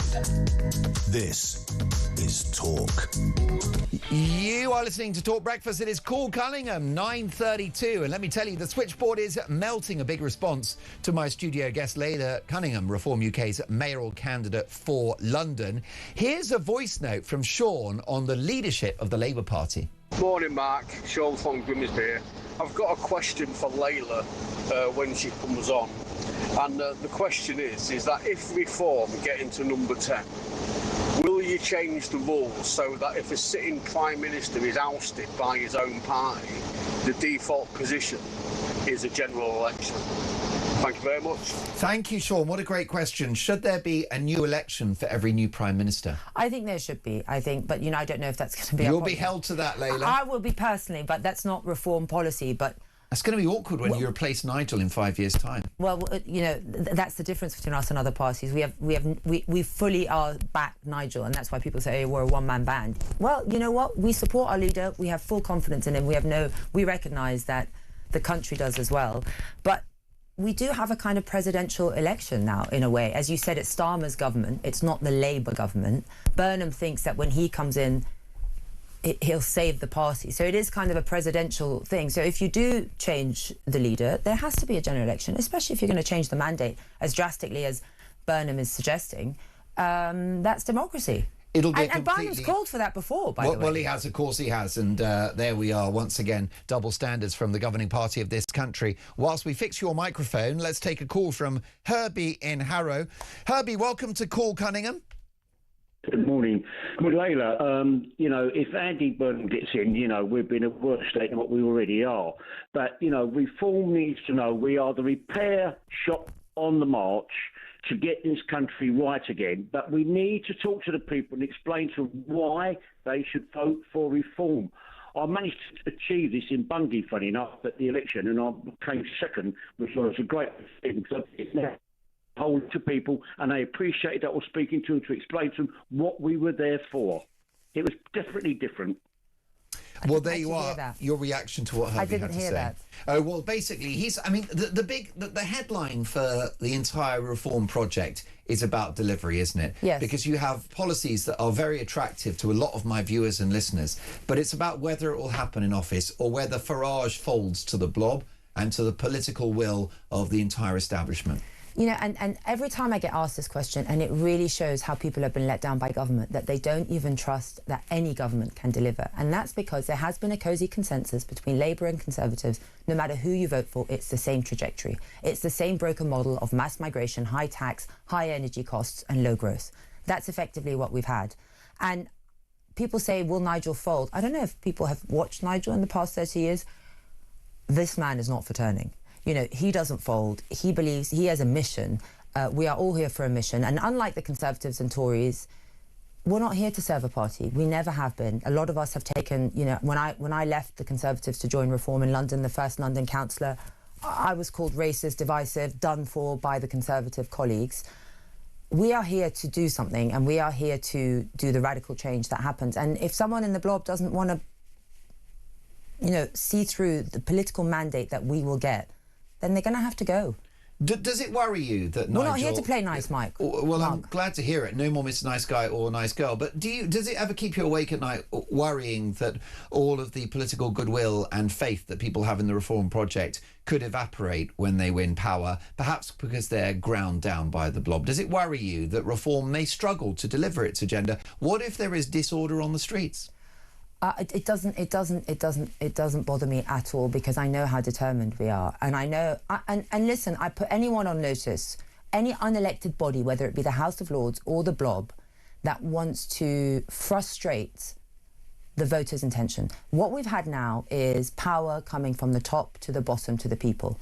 We are going to reverse that and have power from the people to the top. I was on Times Radio, and someone was telling me, what if the civil service doesn't want to do what you want to do? Are you actually going to go against these democratic bodies? And I said, democratic body? I don't know who the hell's running the civil service. They've never been on my ballot. The only mandate that counts is the mandate from the people. And even Labour have actually complained about the power of the blob, so this is not a uniquely reform issue, and that's why the entire bureaucracy needs looking at. Who runs the country? Who runs the country? That's the question. Which, of course, is a mantra that has led several administrations to achieve power, including that under Margaret Thatcher, who runs Britain. You would hope it's your good self. Can I ask you about the Unite the Kingdom march? You are, of course, the mayoral candidate for Reform UK in the capital. What did you make of the march? I don't think you were down there, but what was your sort of overview of it? What did you think of it? I think it went well in the end, didn't it? There were no arrests. I did find it remarkable, again, that Sadiq Khan and Starmer did a whole speech about it, a whole hoo-ha. They're spreading hate, they're spreading division, this cannot happen on our streets. They had, enhanced facial recognition for the march. Yet if someone marches for the IRGC with Ayatollah Khomeini, They don't make a hoo-ha. Starmer doesn't do a video about how they're spreading hate. Globalise the Intifada, which means death bombs to Jews. in shopping centres. Yeah, death to Jews, death to the West. Hamas, is great. They don't come on TV and do a video how they're spreading hate. Somehow that's acceptable, but people waving the British flag and wanting to fight for our country, that is what they call hate. And that is the problem, Mark, and we discussed this earlier, is that they have divided our city and our country along religious and ethnic lines, and they've gone to every different group, split them into tribes and said, this country has oppressed you and only Labour will defend you. We are the only ones standing up for you when... and they've actually created hate amongst these groups of the very country that gave them so much. And our unifying message is Britain is great. This is why you came here, and we all have a stake in its future. And I watched some of the people being arrested at the march, and I thought it must be so upsetting for them. All they want, they're just coming here to fight for their country. They're coming here to say, we're British, recognise us, we want to be recognised, and we want our rights to be recognised. And then they're arrested. And it was. So you had sad. sympathy for people on the Unite the Kingdom march for being arrested? Yeah, I did. Of course, if they assault a police officer, I did. But it was a sad sight to see. Whereas you had Zach Polanski, a few months ago, marching with people with signs of the Ayatollah Khomeini on our streets, and they were allowed to get away with it. And Sadiq Khan didn't come and say they're spreading hate. Starmer didn't say they're coming to spread hate. What is it? What has hate got to do with fighting for British values? I don't understand it. In a sense, is there an argument to be made that the Prime Minister is spreading hate, or at least allowing the proliferation of it? Yeah, I mean, well, I think they call us divisive. I think the most divisive thing, as I said, is to split religion onto sectarian lines, allow that to foster. And our message has always been, you came to this country because Britain is the best country in the world, and we've got the best values, the best culture, the best way of life, and let's all unite under that. And if you don't want to abide by that, then perhaps this is not the country for you. Now, at the next mayoral elections for the capital, if you win, you'll be in charge of the Met Police. You'll be responsible for policing in the UK. So are you saying those on the Unite the Kingdom march who were arrested should not have been? Are you calling out the Met's judgment there? I don't know what they were arrested for. Because obviously the clips on social media, you don't exactly see what they're arrested for. I just saw that people coming with their flag were arrested. And it saddened me because they're obviously there for a reason. They're there. And you know these folk because you grew up with them. Well, no, not literally, but what I mean is patriotic British people. You grew up in this country like I did, yes, and in London, and you didn't recognise those people as far-right or extremists. Well, no, I mean, I don't know them, but what I saw on the street... Listen, I grew up in London, and patriotic British people can be black, Asian, Egyptian, like myself. It really is not down to race or colour of skin. It is down to recognising that this country is the best country in the world. I think... And listen, so my parents came here obviously in the 60s, so I'm the daughter of immigrants. We've got that in common. My folks are Irish and came over in the 60s too. Oh, there you go. So I come from a perspective of huge gratitude. But I also come with a perspective of realism. I recognise that mass migration and the effects of migration have completely changed and transformed the fabric of our city and of our country. So I recognise why those people are marching. And to always call them hate, to always dismiss them as racist and divisive, while allow people who really are racist and divisive and want to bring harm to our country as acceptable, is what's breaking down the fabric of our country. And the fact that if you even call out any of these issues, you're not even allowed to have... It's illegitimate. You're divisive, you're racist. And that is what's creating the division in our country. You're not even allowed to call it out. The truth will get you cancelled these days, won't it? Speaking of which, why is David Bull no longer the chairman of Reform UK? I mean, what a dynamic figure he is. Former talk star, of course. He is a very accomplished media performer, robustly conservative, a great communicator, and my goodness, a permatan as well. Why is he no longer running the party? I don't know. I don't know. I mean, all I know is Lee's the chairman, and he's going to make a fantastic chairman. Lots chairman. of my viewers and listeners are disappointed about this. Claire says, please ask Layla again about David Bull. Don't let her off the hook. We love David. Yeah, no, I love David too. What's and he done wrong? I'm sure he'll have a big role in the party. Not another person that's threatened old Farage, is it? No. Too many headlines? I'm sure he'll have a role in the party in another manner. Would you call it a demotion? I mean, I don't know that he chose to step down. You don't know what awaits him. You don't know what happened. All I can say is Lee's a great chairman. I think parties change chairman a lot. And what about your boss, Nigel Farage? You'd like him to be Prime Minister. Is this story about the 5 million quid from a Bitcoin billionaire going to go away? Whether it goes away or not, I mean, not one person asked me about it on the doorstep. Voters don't care. And listen, I've had a few death threats. I really have. And nothing as Nigel. And I think people fail to understand it is really awful to always have people out there who can get very close to you who want to kill you. That must be, I can't imagine what Nigel goes through, and that's a horrible way to live. It's catastrophic and it's a tragedy for our democracy that a public figure like Nigel Farage should fear for his life in order to be a public figure. It's a disgrace. It's the world we live in, of course, post-Charlie Kirk. I mean, yeah, and you saw on TikTok there was a video of someone stabbing an effigy of Nigel, and that was fine. And then the thing is, people talk about the 5 million. If it was 20,000, would it be okay? That Christopher Harborn gave him. It's all relative. 5 million is luckily not that much. Well, I suppose in political terms, 5 million quid would buy you more in terms of influence than 20k would.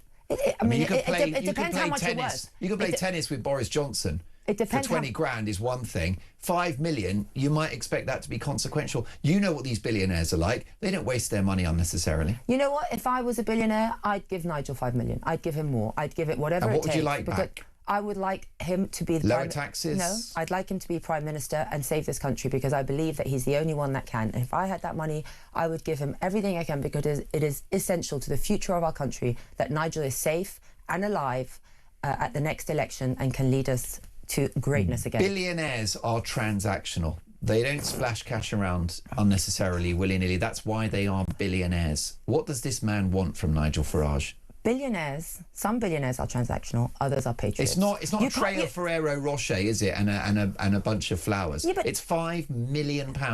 £5 million. That's eye-watering cash. Yeah, but £5 million to Christopher Harborn might be the equivalent of 10 grand for you and I, or 5 grand to you and I. It might be a huge amount of cash. It might not be a huge amount of cash to him. And as I said, if I had that money, I would give it to Nigel happily with no ties because I believe in my country and I believe the only person that can save it is Nigel. Now, the last thought on this, nothing that you've said there is wrong. He also was not a frontline politician at the time that he received the donation, which is why it hasn't been declared. As far as I can judge, no rules were broken. The only other issue we've got is a slight mystery being exposed by the Financial Times about this purchase of a house. Now, it was we were told by Nigel's people that this purchase of a house in cash came from the money from ITV for I'm a Celebrity, but there's no evidence of a dividend being paid from Nigel's company to Nigel to buy the house. So it's no problem, receive 5 million, but be straight with the public about what's going on. This doesn't feel like a very Nigel story. He says he paid for the house with the ITV money, but there's no evidence of a dividend from his business that the house came from that cash. I don't know. I trust what Nigel said, and he bought a house and he passed all the checks. I don't see the issue. I think people are just trying to dig, and I don't think it washes with the public. The public really are focused on what Nigel Farage can deliver. And he can't deliver as Prime Minister if he's not safe. Well, look, I care more, as you do as well, about inflation, unemployment, the boats, immigration, defence. And I think that's where the focus should be. Just one final question on this one, though. We're not going to be a stuck record about it, but it's from Rebecca. Rebecca says, Nigel being cagey about the funding of his house is not a good look. I'm a reform voter and thought Nigel was different to other politicians. Does Layla agree?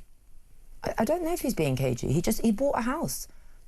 I don't understand what the problem is. He bought a house. I don't understand why people say he's cagey. I think it's the issue that the paperwork doesn't back up what he was saying, and that's the issue, isn't it? Because Nigel's always been... I've known Nigel for years. He's a very straight-talking guy. He's very straight-talking. I don't think he's slippery. I don't think he indulges in Orwellian doublespeak like most politicians. No. But therefore, that's why this is unusual for Nigel. It's a rare misstep, isn't it? I don't think it's a misstep. He bought a house and that's it. I mean, he's been very clear why the money was given to him and that's it, and I think like many different stories that are over-egged, this is going to go on and it's going to lead to nothing. Dawn Butler wins backing from GMB, one of the big unions, to be the Labour candidate for Mayor of London. Dave says, are you happy to face Dawn in a leadership challenge? I'll face anyone. Can you take her down?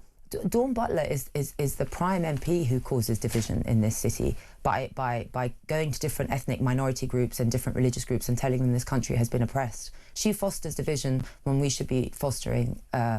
We should be united, no matter what colour of your skin is, no matter what religion you are. If you're British and you love this country, we are all one. And if Dawn enters the race, as I said, it's what the voters want, and I believe that I have a better message for the voters than any of them. This edition of Call Cunningham will take some beating, but we've got 5 more minutes to go. Get your calls in 0344 499. Oh, are we done? Oh, for goodness sakes, you see, because I'm in for Jeremy. I thought you got right up until 10. Well, in that case, we've got to let you run. Thank you very much. We're very, very fascinated by how it's all. You think Reform are going to win this by-election? I do. And it's for Labour to lose and us to win. And what about, very briefly, do you agree with Nigel that we might have some kind of economic event in the months ahead which could provoke an early election? Are you getting ready for a potential snap poll? Oh, we're ready and all guns blazing. Brilliant to see you. Thank you so much for coming in. What a fascinating conversation. My thanks to Layla Cunningham, Reform UK's mayoral candidate in London. Unflappable and not sweating in a very hot studio. This is Talk Breakfast 9:49.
It's a nutty canister, either way. I mean, look at the nut on it. Bob Odenkirk!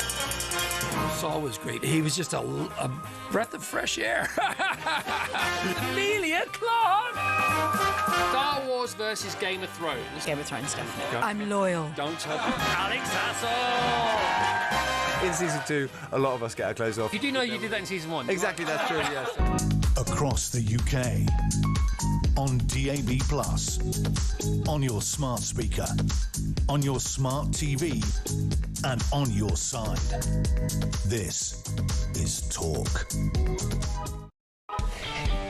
9:52. Thank you so much for your company this morning. Mark Dolan on Talk Breakfast, in for the brilliant Jeremy Kyle. I'll be on air tomorrow as well, 6 a.m. to 10 a.m. Do join me.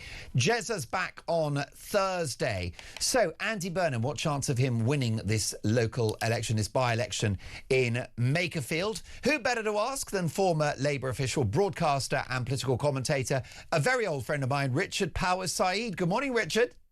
Good morning. How's it going? I'm very well. It's kind of ironic, isn't it? But you've got a Prime Minister cheerleading a Labour candidate that seeks to replace him in number 10. Yeah, it's not the most enthusiastic cheerleading, is it, Mark? You know, he's got to do it. And whatever you might say about Starmer, he's committed to the job, and he'll do what he feels the duty to do. Well, I think you and I might agree this morning in our conversation, because I take the view that it will be better for Keir Starmer to remain the Prime Minister of this country. What's your view? No, I'm afraid I'm going to disagree with you on that, Mark. I think we need somebody who's got a bit more ambition for the country, who realises things have got to change rather a lot quicker. I don't think Starmer's done a terrible job.